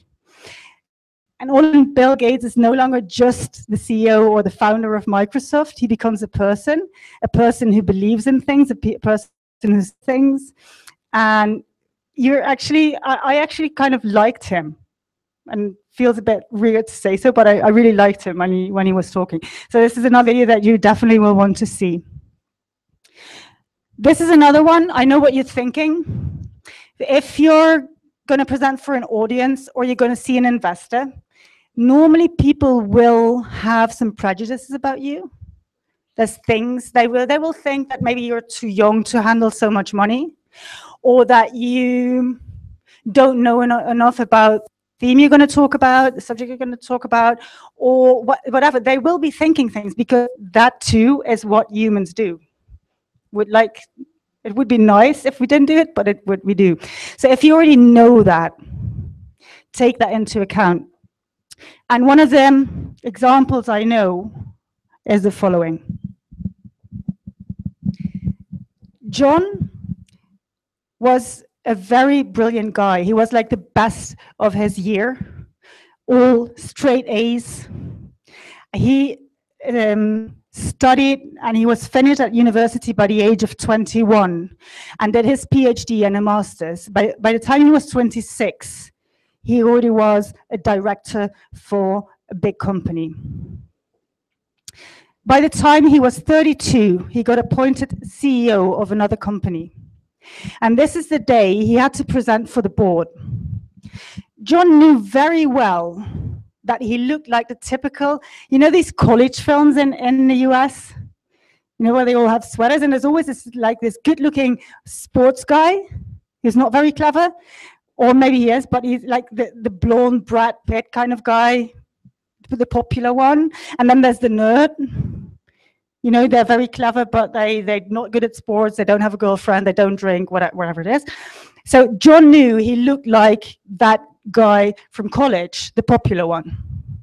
He also knew he was very young to be a CEO. And he could foresee that the people from the board, can you imagine presenting to a board of directors? You've just been appointed and they're sitting there, these, I was going to say fat, am I allowed to say fat? These 50, 60-year-old gray men sitting in their chairs. They've been sitting there for 15 years. They have the power. You're just a rookie who just got in the room. You're nobody. So John knew what they would be thinking, and he decided to tell the following story to present himself. He said, when I was 18, I had my first job. I was halfway my career as an engineer, and I started working at this boat building site. And I was responsible for part of the design process for the interiors of the yachts. So one night, I remember vividly well, Friday night, 8 o'clock, I was ready to go out. I got a phone call from the yard, and they asked me to come in. I was like, it's Friday night, I'm going out. Why on earth should I come in now? He said, there's something off with your designs. We cannot build this interior the way you design it, and we have to start the weekend shift. And he's like, yeah, you know what? My designs are perfect. I know what I've drawn. You sort it out. I'll see you on Monday. By the time he was at the first bar, he had 3 messages from the yard, and he was getting quite pissed off. By the time he reached the 3rd bar, he had a boss from the yard's responsible. And he said, you better get your ass down here, because we cannot build what you've drawn. We've been over it, all of us, we've looked at it, and it's impossible. It's just, the designs are wrong. And John said, okay, you know what? Before I go to the next bar, I'll just stop by there and we'll get over with it, because I just can't go into the weekend like this. Now, he got into the yard and he started looking at the drawing and said, can you tell me what the hell is wrong with this? It is perfect. You see, this, everything's perfect. Why can't you build this? And all of a sudden, he fell silent. You see, John was also dyslexic. And like many dyslexics, you know, they have this thing where they confound left from right. He realized that that is what had happened. He had designed this entire boat the other way around. What was left should have been right. And he said, okay, I can see what you meant now. You cannot build this. So he redid the design. He spent all weekend there. Monday, when he got into his office, he found a box on his desk. He opened it, and he said it had a little card, a little note that said, this is from the people at the yard. Thanks for coming in this weekend. This yacht will be great. And he opened the box, and inside was a pair of shoes. The right shoe was blue. The left shoe was red. So John finished his story in front of the board of directors, and I said, as you can see, I'm still wearing them. I will never forget. To tell a story like that in front of a board of directors may seem easy to you. I assure you it is not. It is admitting that you're not flawless. It is admitting that you've been arrogant in the past, that you've made mistakes. It is, in short, showing yourself vulnerable. Thing is that if you want to get rid of the prejudice that you're the rookie, you're far too young to work here, you can't handle the responsibility, to show people that you've already learned a few lessons in life will probably help them get rid of those prejudices. So maybe you want to give it a try. And I'm even on schedule today. I'm so happy. That's because of the videos that we didn't see. Okay, you all have things to work with. Can be paper, can be iPads, can be whatever you prefer, but you do. It would be nice to work on paper, just because we're surrounded by technology. We always work with all these things. But I must admit that I've installed like 3 or 4 drawing programs on my iPad, and I'm quite liking those. So if you prefer that, that's fine. Because one of the things is, yes, if you want to work with stories, it's a very good thing to write. So like, get yourself used to writing things down, improving things, editing things. But actually, it is not where stories start. Unless you're really like a professional writer and that's what you do and you've trained yourself to just sit down and write down the words, it is not the best place to start. Because when we write, we use different words and we connect dots differently than when we speak. Have you ever tried to just take a written text and read it out loud? It is not what you would say if you were just speaking. So we're going to work on this. It would have been awesome. Normally I do this kind of exercise in a group of like 10 people, and we use all the walls in the room, and we use all the colors in the world we can find. Today we're going to do black and white. We're going to do A4s, like small pieces of paper.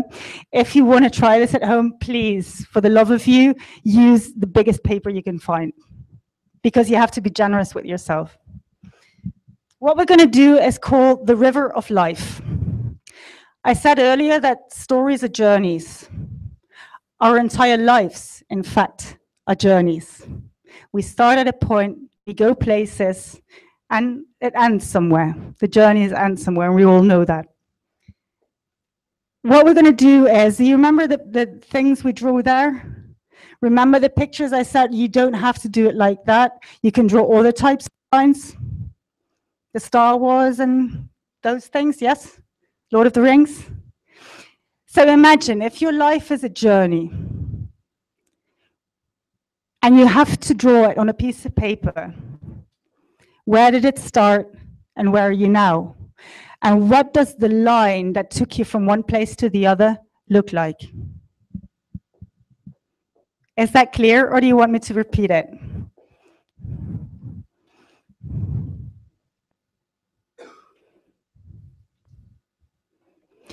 If your life is a journey, where did it start? Where did it take you? And what does the road that took you there look like? Some roads will look like highways. Others will look more like rivers or, I don't know, snakes. Some will be pointy, some will be curvy, some will be flat. It is just the way you see your journey.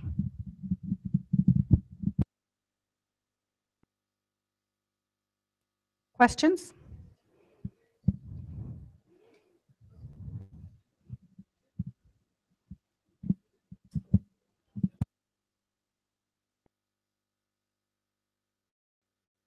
Can be drawing, no, it should be a drawing. No words, just a line.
Does anyone else need a pen?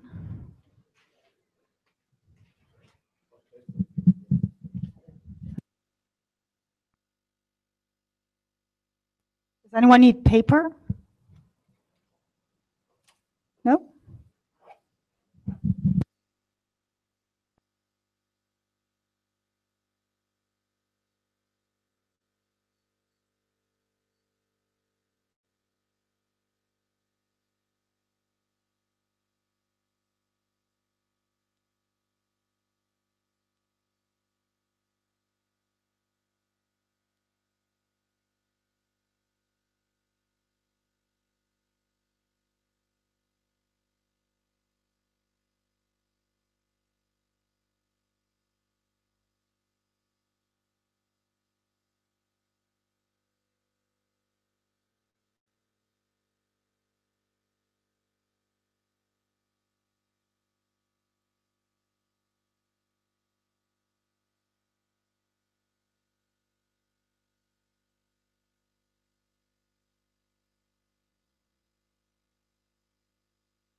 The amount of noise suggests that you're all finished.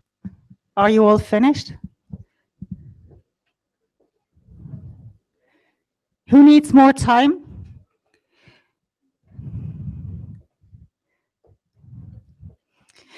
You know, the thing is that when I was in school, I used to sit there in the back rows, so I know what this is about.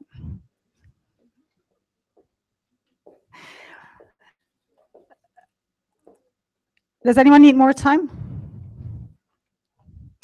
So what we're going to do now, this is the second part of the exercise, is I'm going to ask you a few questions.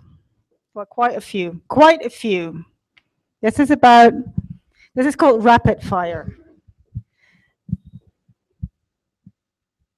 Oh no, it's the other one. This is about drawing. This is visual thinking. This is not about writing things down, because I see some people didn't hear that the first time. It is important that you try and draw something, and something means you do not have to be Da Vinci or Michelangelo to draw something about your life. Okay? I'm going to give you one thing every 30 seconds, more or less. You thought this was going to be easy, like I'm sitting in my chair and just listening, right? No. I'm going to give you one thing every 30 seconds, and you need to find a place on your line to put that thing. And it has to be drawn. No words.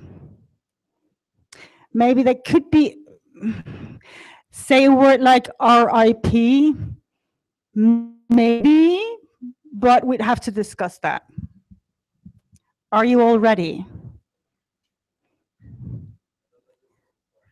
Do we all have pens? Do we all have something to draw with? Do we do? Okay. Here goes one. Question one. Who is your most famous ancestor? Like a family member from the past? The most famous one. And famous can be locally famous or world famous. I don't care.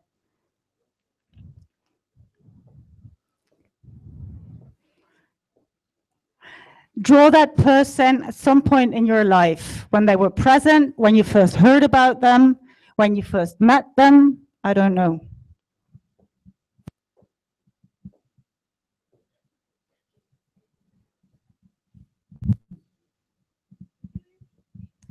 Who was your most famous ancestor? I will send you these. You don't have to write them down. Just draw something on your line. I will send you the questions, no problem. So you can torture your family when you get home, you know? So I know this funny game we can play.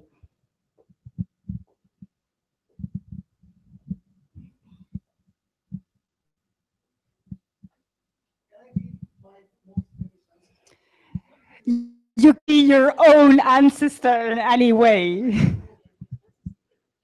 But let's say in my family, I really have famous ancestors as far as I know. But I do know that one of my great aunts was very famous for her cookies. That could be my person. Okay?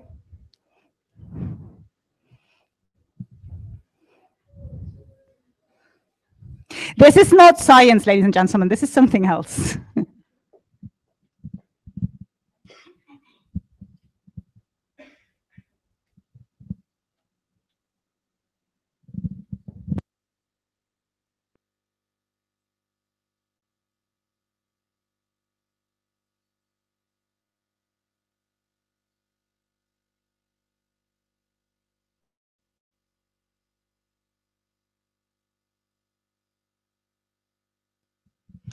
Okay, second, are we ready?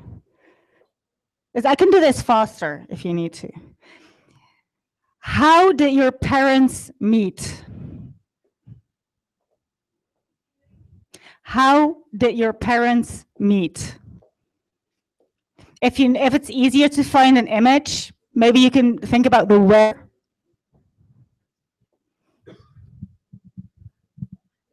And yes, if they met in Pisa, you're allowed to make it of the tower.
Are we good?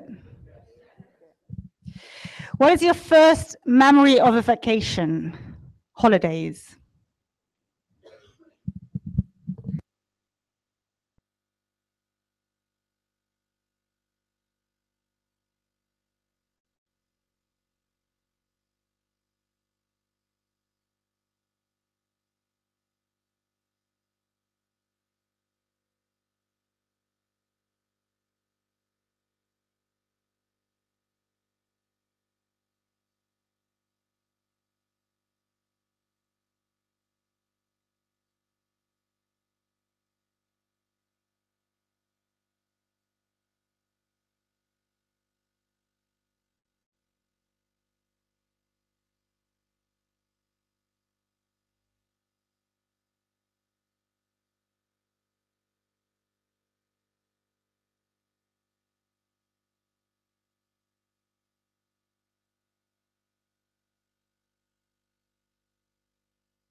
didn't really understand the exercise, so just want to make sure.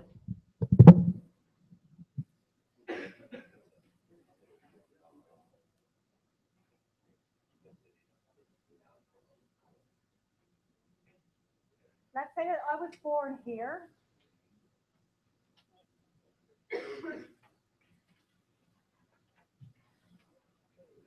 And I'm now here. Okay? This is what I've traveled. Okay? It could also be I was born here, I'm now here, and this is what I've traveled. Would be very boring life, but some people live boring life. It could also be that I was started here, and now I'm here, and I ended up here. That is personal. That is what each of us sees when we think of what our life would look like as a journey on a piece of paper. So the idea is that when I ask you those questions about where did your parents meet, obviously they met before you were born. Normally. So let's say my parents met at a bookstore, and when they got engaged, they actually went back to the bookstore to have a picture taken there. And when I was a child, I actually thought that picture was from when they met. I never knew it was a falsification. So they had, let's say I say this is about a bookstore, and I could sort of try and draw a little book, more or less, done. And what was the other question? A famous person, and I said it was my great aunt who baked the cookies. Well, I can remember, I think I had her cookies before I stopped drinking my mother's milk. But yeah, I could just maybe put in a plate with cookies when I was a child. Okay, so the exercise is about putting in little symbols. And if you can't draw, I mean, this could be my great grand aunt. I don't care. I will never tell her that you drew her like that. Okay? Good. Are we good? And please do not, I mean, I'm all about sharing, collaboration and stuff like that, but like drawing on one piece of paper, 2 persons is just not going to work. It's confusing. Okay, where were we?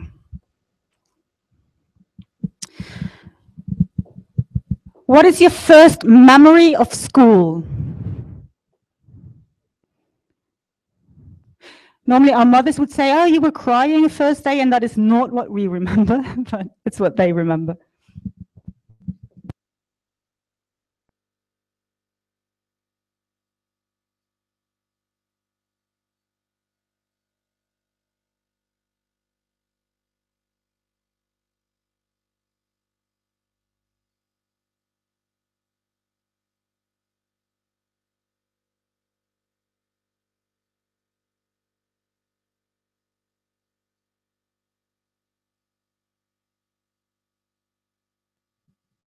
Do we all have first memory of school? What is the first global event that you remember? Like something that was on the news? This is a tricky question because it sort of gives out how old you are. I try not to answer that question when I'm asked.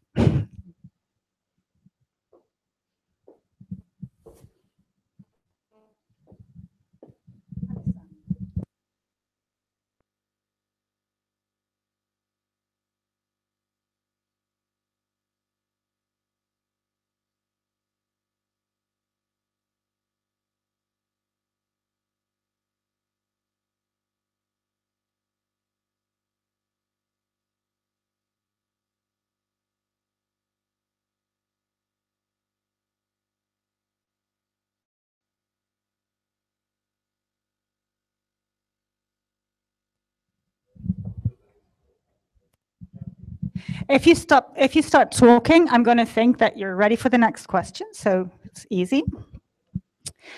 Who was the teacher you remember most?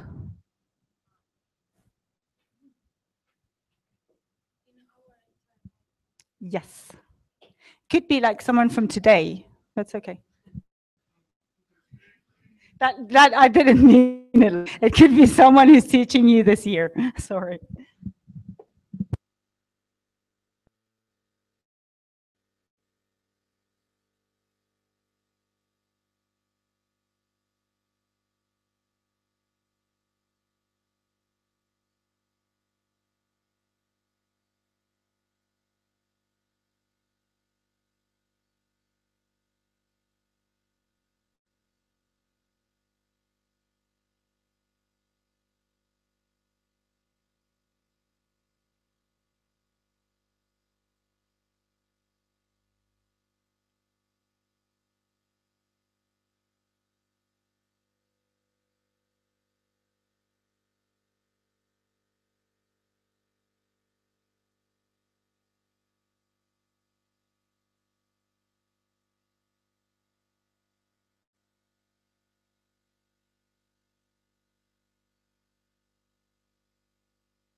Just for fun, what was the piece of clothing you hated most?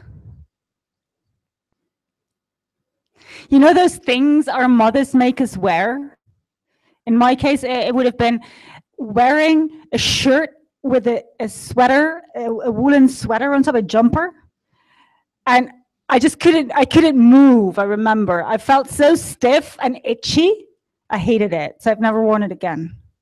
Okay.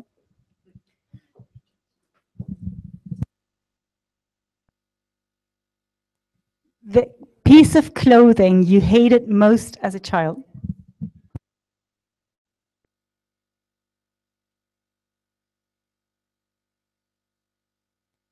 Clothing could be shoes, could be an accessory.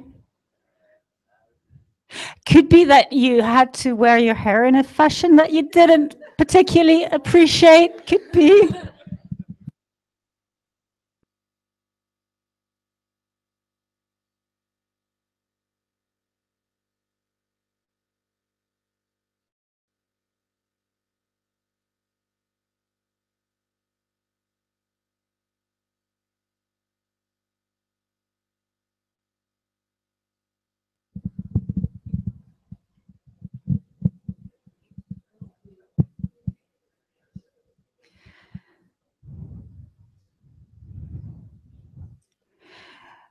When we talk about high school, can you think of your favorite subject? What was your favorite subject in school?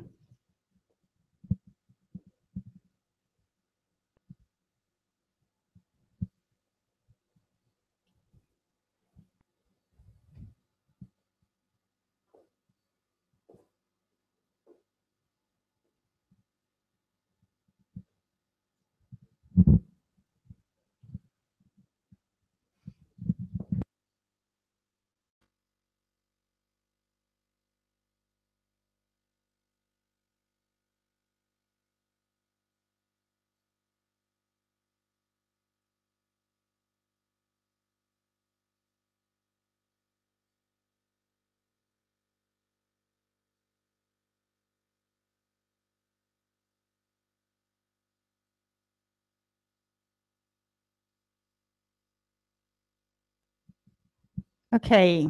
What is the one thing you've ever done you're most proud of?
2 more to go. You're doing great. Who has been an inspiration in your life? Who has been an inspiration to you? Or is an inspiration today?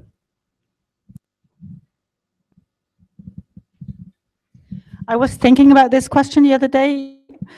My stepdaughter asked me to open this page on Safari, on the browser, where they have all these ugly tattoos that people make. You know, there's like people who want a picture of their baby, and when you look at it, it's like, oh my God, it doesn't, you know, looks like a monster, not a baby.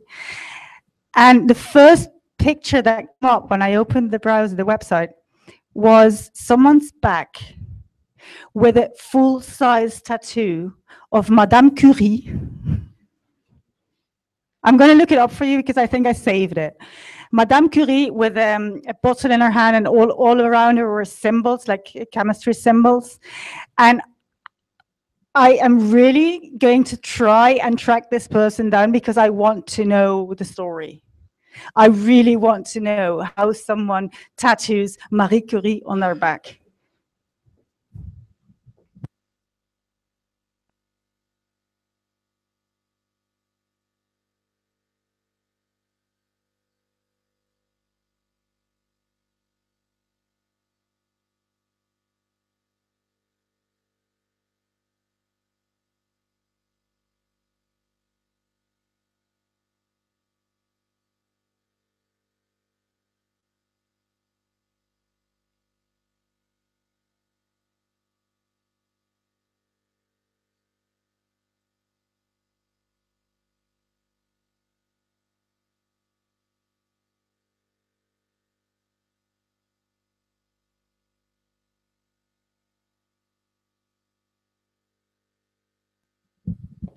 And this is the last question because I'm going to look up the picture, see if I saved it. Last question. One time you completely blew it. You failed miserably. You did the biggest mistake of your life. Just one thing. You see, this is why we are drawing this. Because even if you show the pictures to someone, they can never tell. So it's just playing safe.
Yeah, I think it's on the front. I think it's on the front. It's a belly button, yeah.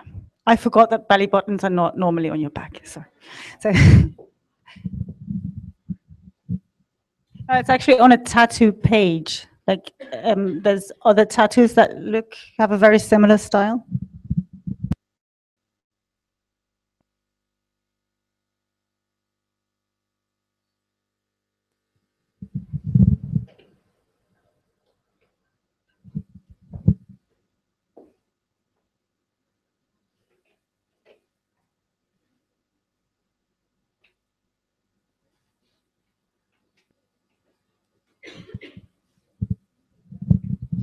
Has anyone counted how many questions I asked you? How many things, how many items do you have on your line? 11? Okay. Are you all done?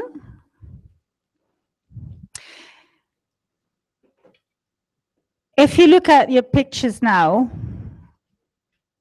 you have like a picture of your life until today, with a few, I hope, important people, important life events, important things. In fact, what you have is a little treasure map of stories. You have the people telling me there's 11 different things on there. So there's 11 stories you could tell. Isn't that amazing? And it's only 11. We could go on like until 6 o'clock and you would have like 120, probably. We all have loads of stories to tell. So how can you decide what story you want to tell?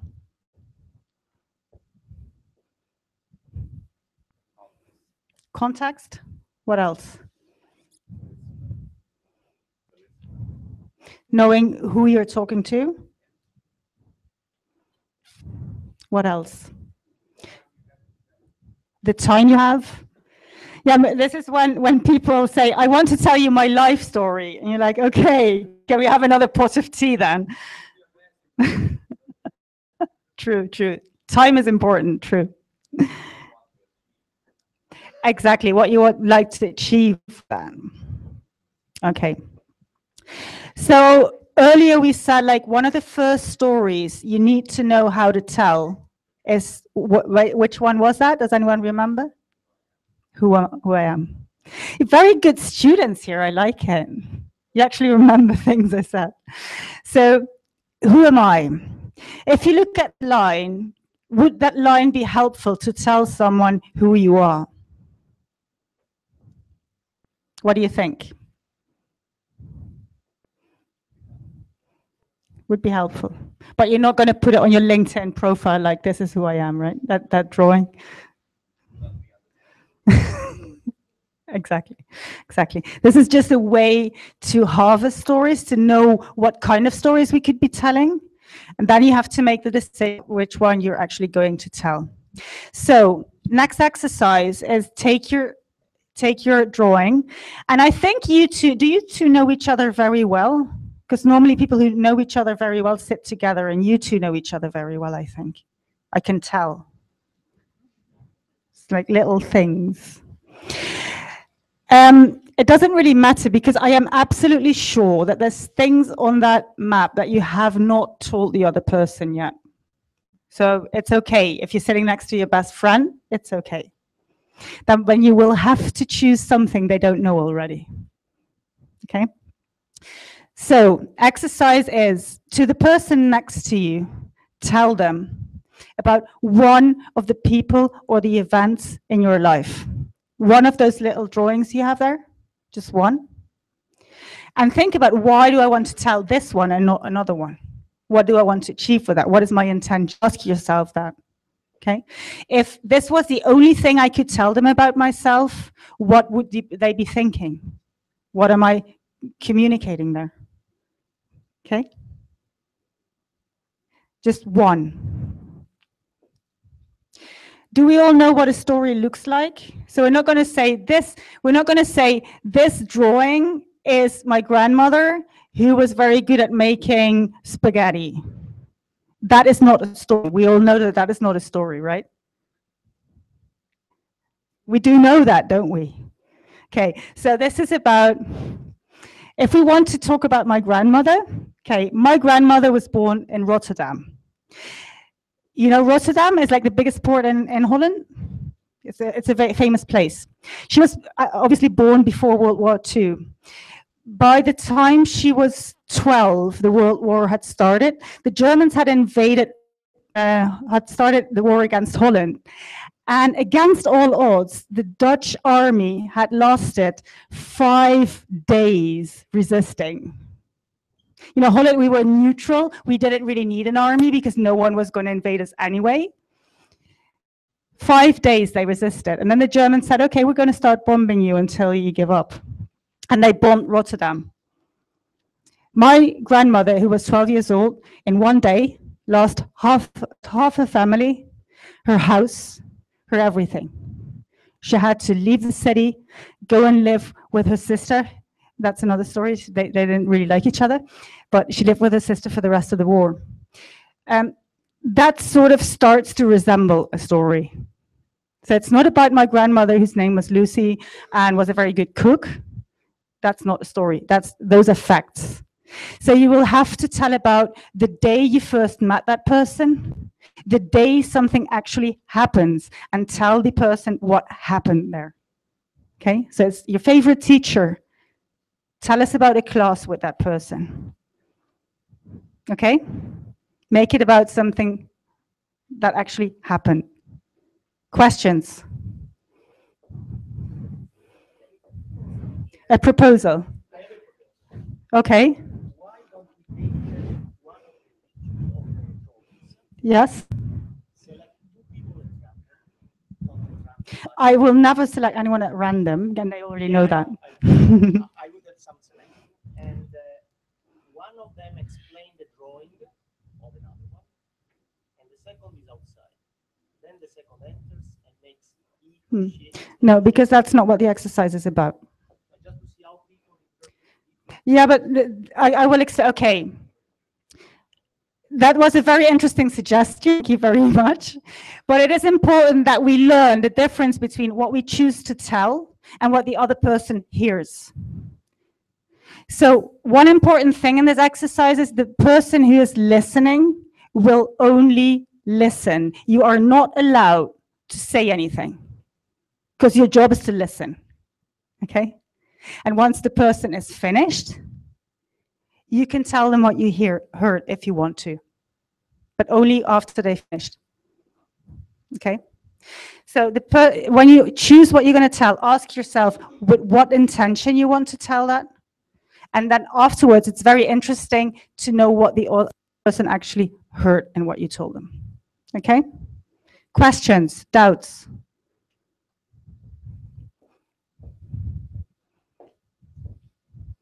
I'm always slightly worried when there's no questions.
Can you give me a sign when you're finished? Who's finished? Who else? They are finished, I know.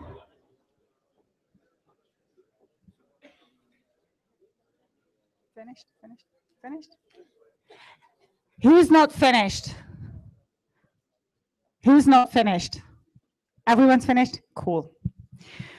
So since your Mr. Director had such a good idea, I totally agree. I totally agree that it would be awesome if someone would like to come forward and share the story they just told.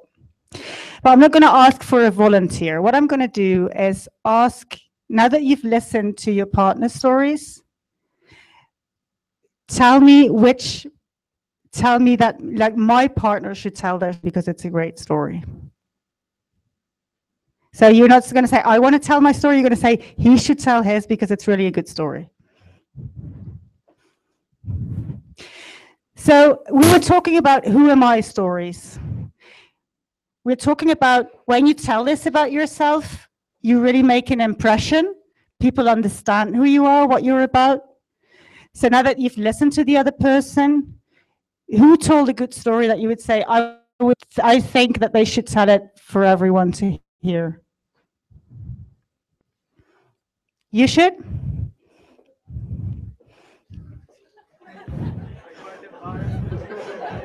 No, that is why I play the game like this.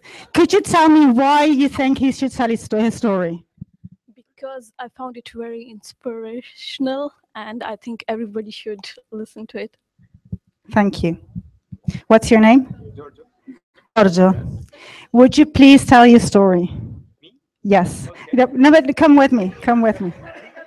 Do you need the drawing to tell it? Only one drawing among those. But do you need it to tell it? Is it important to illustrate?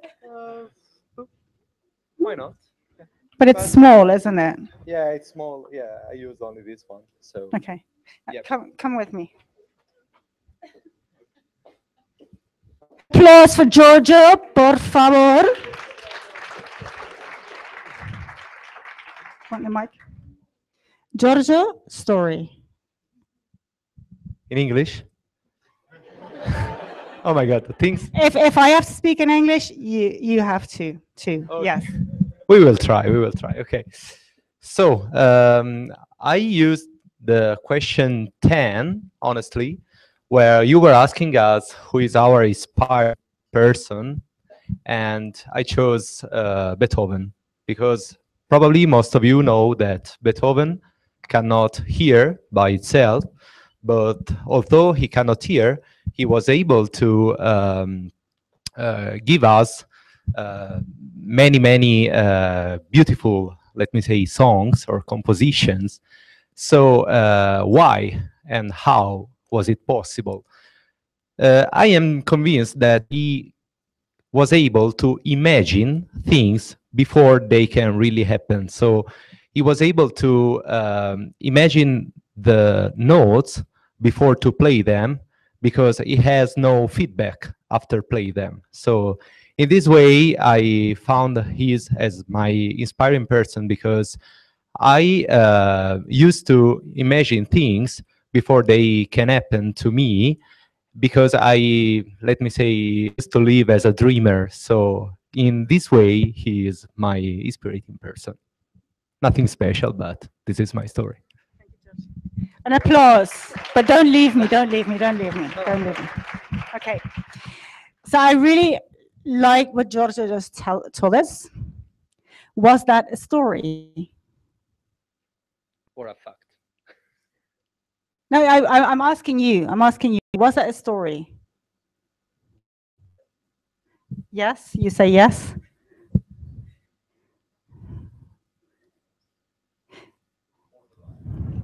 Was borderline. It doesn't sound really good. Okay, no, but let us do this together. You can lean on this. It's okay. More comfortable. Okay. So it wasn't really a story.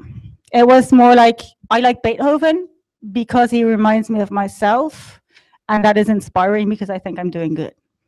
That more or less is summary. Okay. So let's try and do this differently. Can you remember the first time you heard Beethoven's music? Uh, Probably when I was 7 years old and I started to play the piano. This probably is the beginning of the story. Yeah. Let's start there then. When I was 7, I started playing the piano. And obviously going to school. So yeah, two things at the same time. And probably the story, yeah, started when I was 7, and school and music were the two main things I used to do at that time of my life, because I was not so good at playing sports.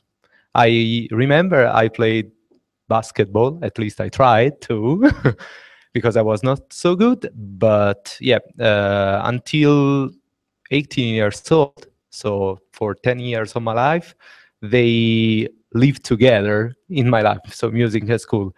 Then I make the decision of my life that was to be enrolled in a master program of bioengineering. So I Okay, let me stop. I'm going to stop you. Yeah. Okay, so you're 7 years and you're starting to play the piano. Did you go to music school? yes.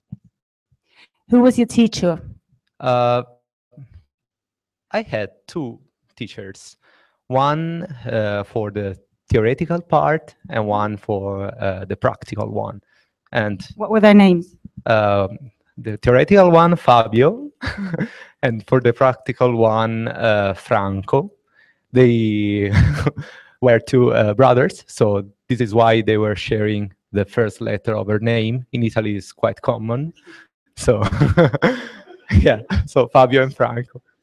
This is Can you remember when you first?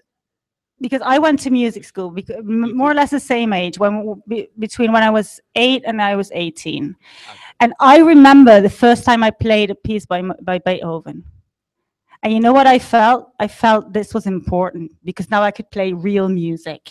This was no longer about the exercises. Yeah? So do you remember playing Beethoven? not yet, honestly. No. So if you want to work on the story, that one of the things is it's interesting because maybe do you even keep sheet music at home? Yeah, I do. So you could do some research and see what maybe remember when you go through this sheet music. Yeah, I remember the time when I was starting acquiring the first concept of playing piano, etc. But I don't really and actually remember the first time I play. Probably was at the end of the first or the second year of school, when with all the parents and relatives and so on. Okay. Yeah, probably the second, maybe. The first one was with another guy, so we play four hands piano, but let me say very, very simple music. So nothing but an exercise. Yeah. And do you remember who told you that Beethoven was deaf, or how did you find out? Probably around 10 years, middle school. With a yeah, middle school. How did you find out?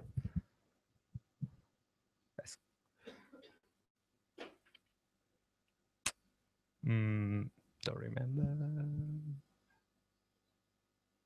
I don't really remember. You don't remember. Okay, it doesn't matter. So what I'm trying My to do memory here, is gone, what I'm so- trying to do here, can you see that? What I'm trying to ask?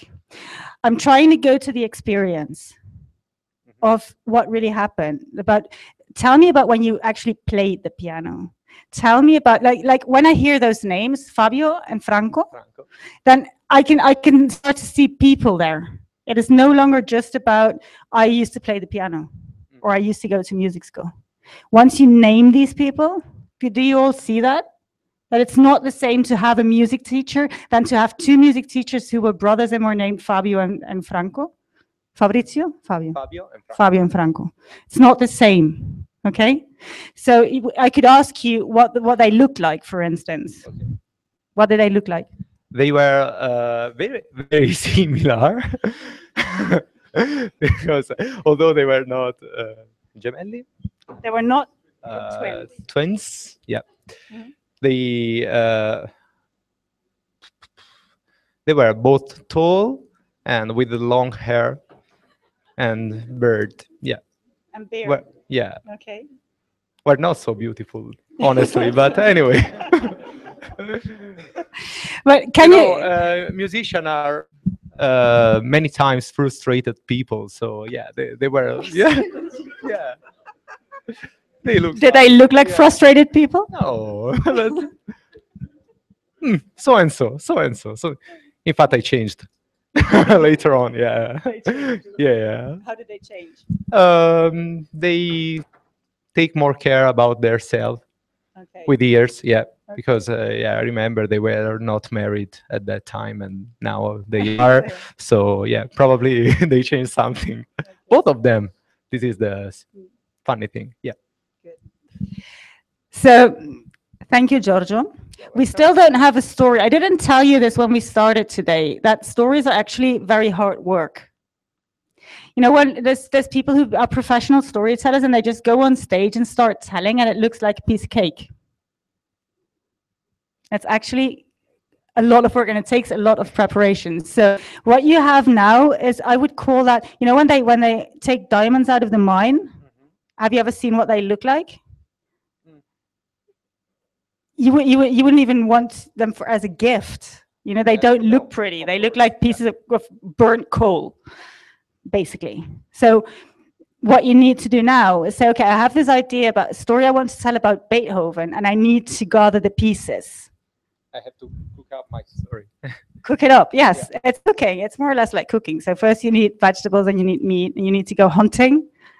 You know, strip the ingredients. exactly. Go into the woods and get the berries and all that stuff. You cannot go to the supermarket for this, I'm sorry. Yeah. Okay. So, but I would really like for you to work on that and then tell me how it goes. Okay. If you can do that. Would be nice, would be nice. Thank you, Giorgio. Okay. Un applauso. So who else thinks that their partner should be telling their story? You see, I don't bite. You've seen now that it's not that. Was it very awful, Giorgio, to stand here? Was it very awful? See? You survived. You can do it too. Who else thinks that the person next to them should tell the story? No, yes, I think so. If she says so, we're going to ask her why. Because it's interesting. Because I first heard it now, and I know him for a while, and just for this lecture I hear the story. So it's about growing the man, about travelings, about. He's not happy.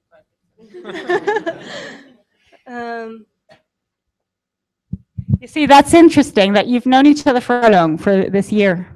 For how long have you known each other? 3 years. 3 years, and you didn't know this about him? Well, you should definitely come with me then.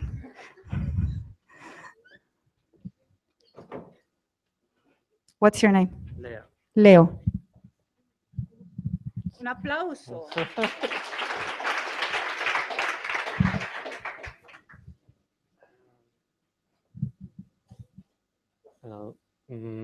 I don't have a story like the one you want to hear. Yeah. Can you turn it into a story? You've heard it.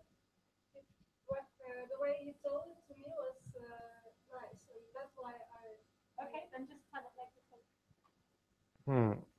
this. So it's about the famous ancestor, that direction at least. And with my father, we decided to look for the roots of his family.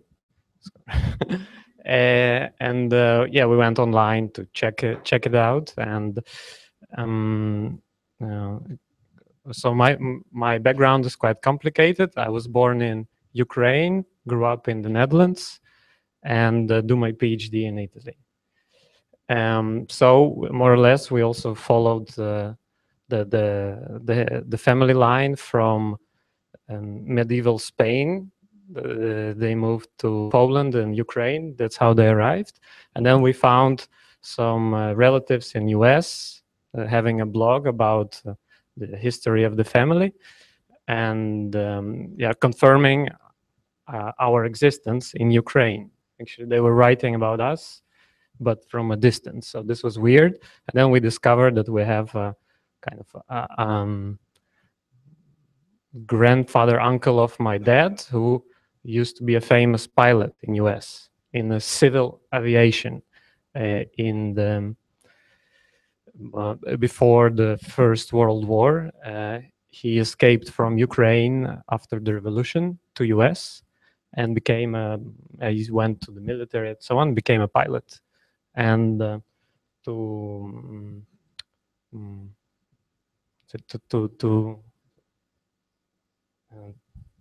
to memorize his achievements in civil aviation in US, the American government created a prize of to commemorate civil pilots who have, I don't know, flew so many hours safely and blah, blah, blah. So that was pretty cool. Max Carant, and the prize still exists. And yeah, we were excited about this entire story. And we wrote to the people running the blog and came in contact with each other. Yeah, more or less.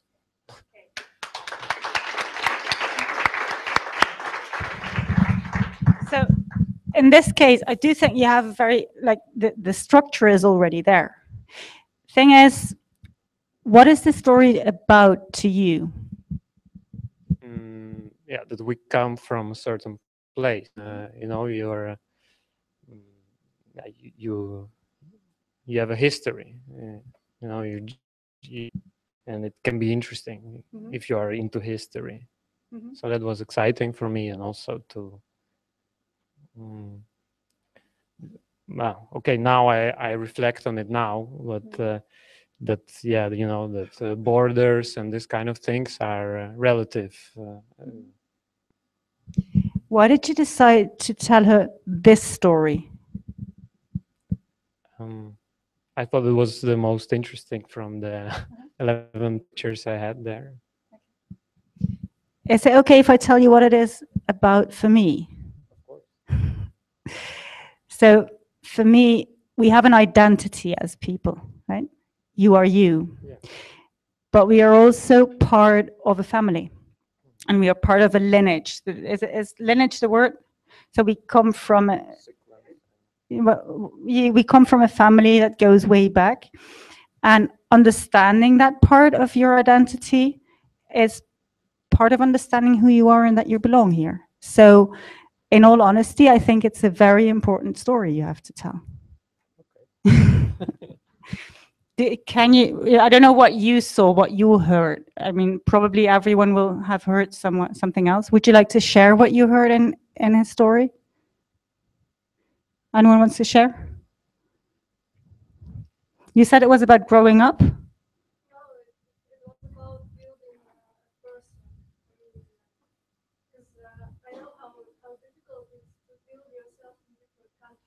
Mm. Mm-hmm. But he told me in different ways, so it was more like a story. Mm-hmm. I think it's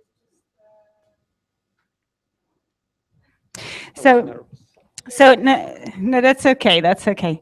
But would you agree that it has to do with that finding out who you are, not only as yourself, but as part of a family? Okay. So if you agree, and if you would like to share that story, the structure is already there. Okay. So you start off with a person who lives abroad. You live with your father, your mother, more people? No, with my parents. Yeah. With your parents. So this very small nucleus of family, right? And you live in a different country than the rest of the family. And you start searching with your father, which is a very beautiful thing, to do something like that with your father and not on your own. You do it together. Yeah, and also because he doesn't speak English, so. But you could tell that. You could say that. My father doesn't speak English, so we started this together. I'd help him. So it's a story about being here, where you are like alone, the three of you, more or less, and finding that there's a lot more people and that there's a lot more history.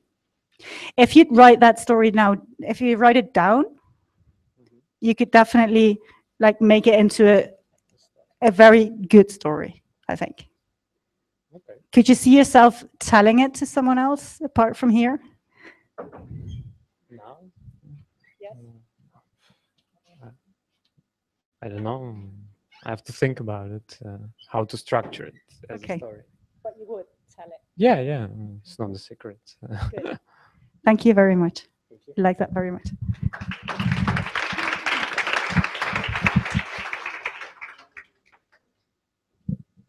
Does anyone else want to share what happened there? Any secrets have been revealed? Anything surprising has happened?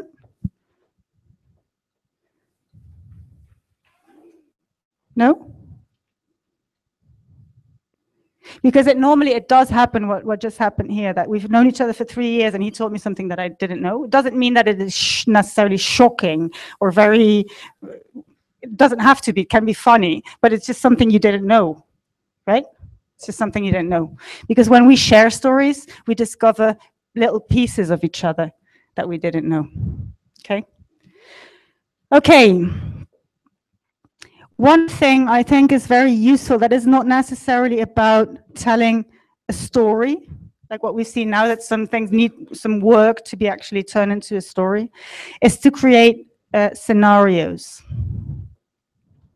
Whenever you want to explain someone a project, you cannot just say, my project is about making, say, an electric bike. That's very cool. But once you start talking about conceptual things, no one can see what you're talking about because it's too abstract, too difficult. So do you all have a project you're currently working on? And I'm going to take that as a rhetorical question, but do you? Do you? Yes? Your PhD is a project in itself. You're working. But do you have a project you're working on? Okay.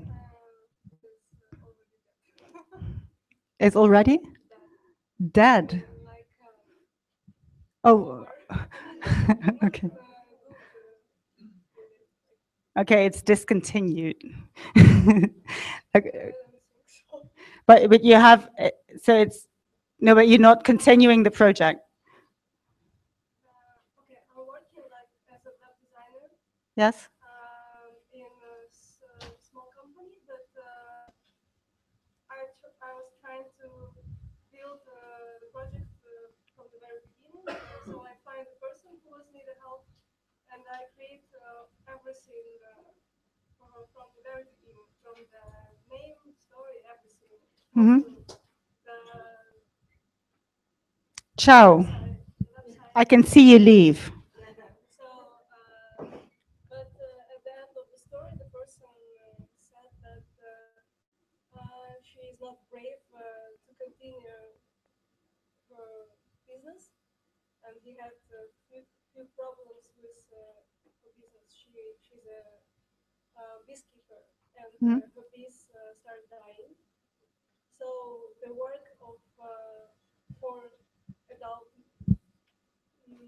people was finished in one day. And it was finished. No, okay. Okay. I get it. The question was, are you currently working on something? Yes. Okay. Thank you. So when we talk about a project, whether it is to colleagues, whether it is to investors, whether it is when we got home to our friends or family, we cannot just tell them what we're doing because normally they don't work in the same field as we do. One of the things we do is build a scenario so they can actually imagine what we're talking about. So can you each think of your project? Yes, please. How long would it take to finish your project the way you would like to finish it, roughly? Give me numbers, please. How long would it take to finish your project? 10 years. Who else? 1 year?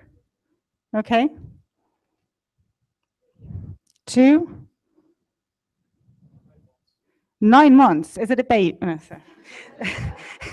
That's too obvious, sorry. Who else? We have 10 years, 9 months, a year, 3 years. It's going to be hard. Okay, so I want you to take another sheet of paper or a new page on your iPad or your phone, because Alessandro was working on his phone, and put the end date there. This is the date when this project is finished, and it really looks like the way I want it to look. Like maybe you say a baby would be 9 months. When I know it's not, it's okay. But maybe when I think of having children, I'm not necessarily thinking about having a little newborn baby, but I'm more thinking about when they're 4 years old and we can play in the garden. Do you see the difference? So it's like the project is not necessarily finished once you sign a contract or you deliver the first part. Maybe for you to consider it finished, it's something else. It has to be a bit further in time. Okay? Can you just put that date?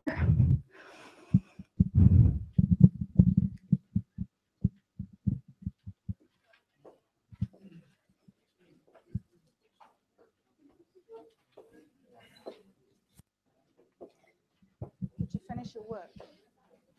Yeah?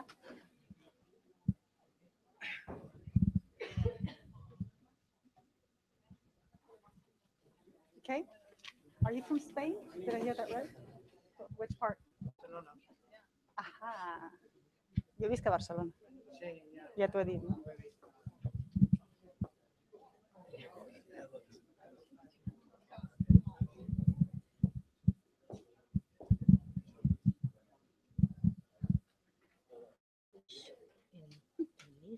This is just, yes, no words. Okay. Do we all have a date? Good, because we're going to do this quick. This is like a postcard you can take home with you. Think of this date as a place in the future. This is a place in the future. It can be tomorrow, it can be 10 years from now.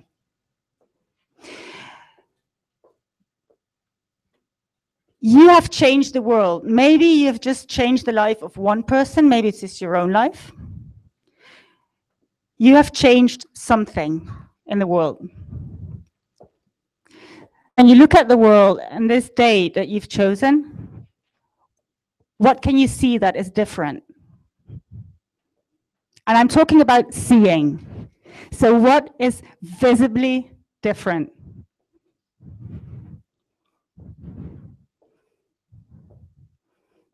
If you don't know, I can help. You tell me what it is. What is visibly different? No.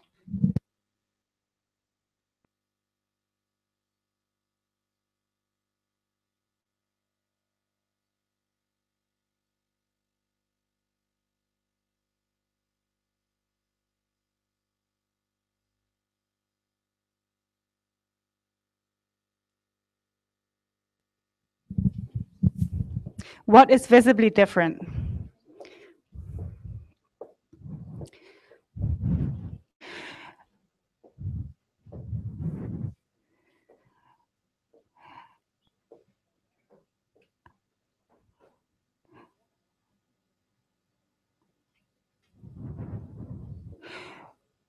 If this place where you are now has a smell, what would it smell like? I told you it's not science what we're doing here. If this place where you are at the end of your project would smell like anything, what would it smell like?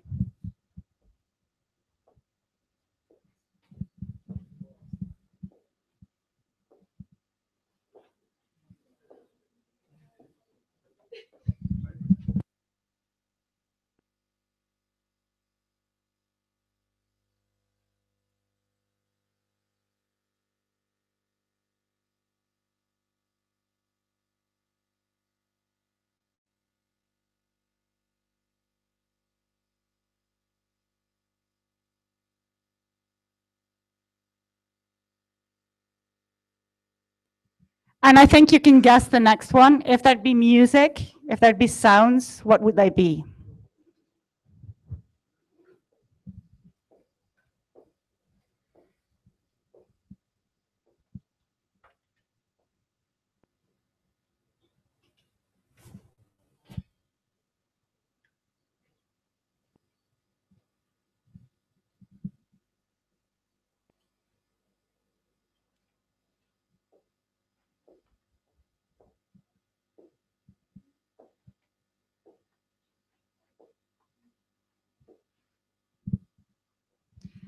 Next one, if there was a texture related to this, a texture, something you could touch, what would it be?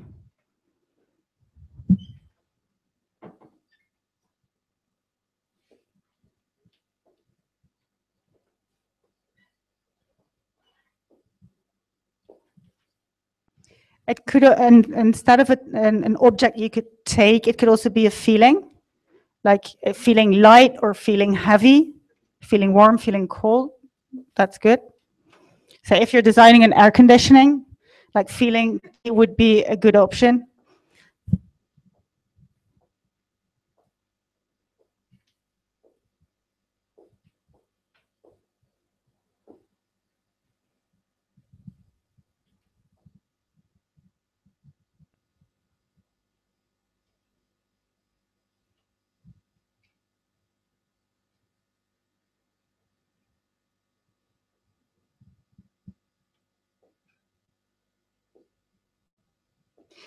And the very, very last one is that if there were a flavor related to your project, once it's finished, what would that be?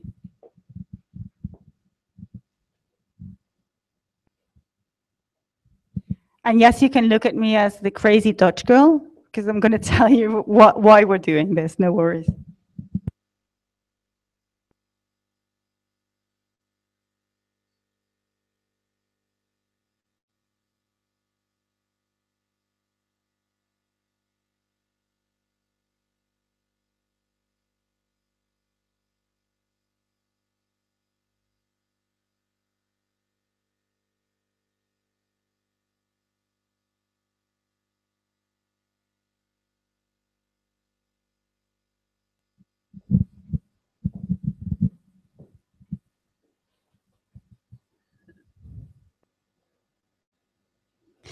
So you now have 5 things in a list. They're just 5 things in a list. Whenever you want to tell someone about your project, ask yourselves first, who are they? Who's my audience? And then help them imagine themselves in that place you're going to create. So if I'm designing an electrical bike, I'm not going to talk about the bike and how amazing it is. I'm going to help you feel what it is like being on that bike. So I'm not going to tell you about the aluminium frame, and I'm not going to tell you about the battery life. You know, the technical specifications that are very interesting. I'm going to help you see how light you will travel when you go up that hill and the motor is helping you going up. I'm going to help you see how you will use your bike every day instead of just on the weekends, because it's so much easier to use. So why do you need those 5 things? Do you remember what I said when we started about stories? Exactly. You're a really great student. I'm going to remember this class. This is amazing. Exactly. When you want to help someone imagine something, you need to include these things. Some people who work in music will have a preference for sounds. When you tell them about music, when you use words like crispy, like, can someone help me with a word that sounds like something in English?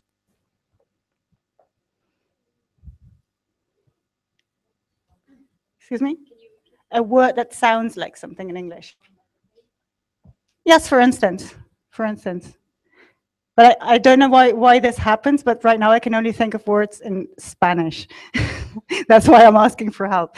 So if you use words that sound like things, the people who are more interested in sounds, it will help them imagine what you're saying. Because in the books it says that we all think in images, and that's just BS. It's not true. It's not true. We think through our senses, we experience things through our senses, we all have different preferences. So you want to attach those things on your project and use them whenever you try and communicate around it. Okay? So, because Antonella is already saying, are we going to finish on time? And I promised her, yes, we would. So that's what we're going to do. First of all, I would like to know what you take away from today. What you take away. And if you have any questions, please ask. So what are you taking away? What is what most hit you? If I have a story to tell in the best way in order to let them appreciate my story. Let them appreciate it. Thank you. And the microphone is scary. To Tell me, I will take it away. No.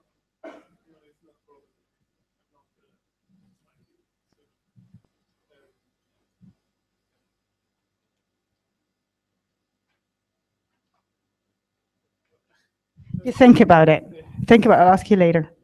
What do you take away? Who wants to say something? I'm not going to put the microphone in anyone's mouth anymore. What are you taking away?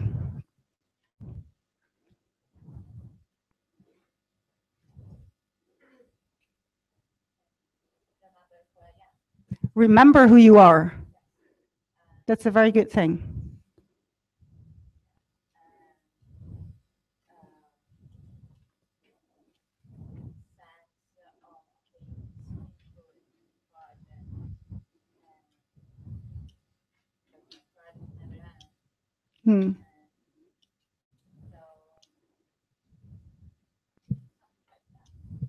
Thank you.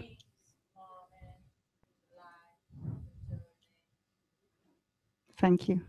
If only you take away that to just aware of all the things that happen throughout your life, that is amazing. We just don't we have the time to really think about that. What else? Way to create stories from facts, simple facts. Mm-hmm. You can create stories on anything, really. On a bottle of plastic, you could tell a story. It's just a matter of wanting to and taking the time to do it. So apart from taking away, thank you. This is hard work. So you can tell a story around anything you would like. You could take a value and say, I would like to tell a story on wisdom. And just think of a moment in your life when that was present. Have you ever met a wise person? Have you ever felt wise? Have you ever read about something that you thought was really wise? And then think about that experience and try and tell it. But yes, if you want to present on stage, if you want to pitch a project to get the money, you will have to sit down and prepare and write and show it to someone else, see what they think, because you have only your own vision. You cannot see what other people will see. So prepare, practice, and work on your stories. I will send all the material to Antonella with the link so you can watch the videos that we couldn't see. The small bibliography as well, things I think can be useful. So I really do hope that in your daily lives, in your work, you're going to listen for the stories, you're going to find them, and you're going to use them. That would be amazing. I would be very happy for that to happen. Thank you very much.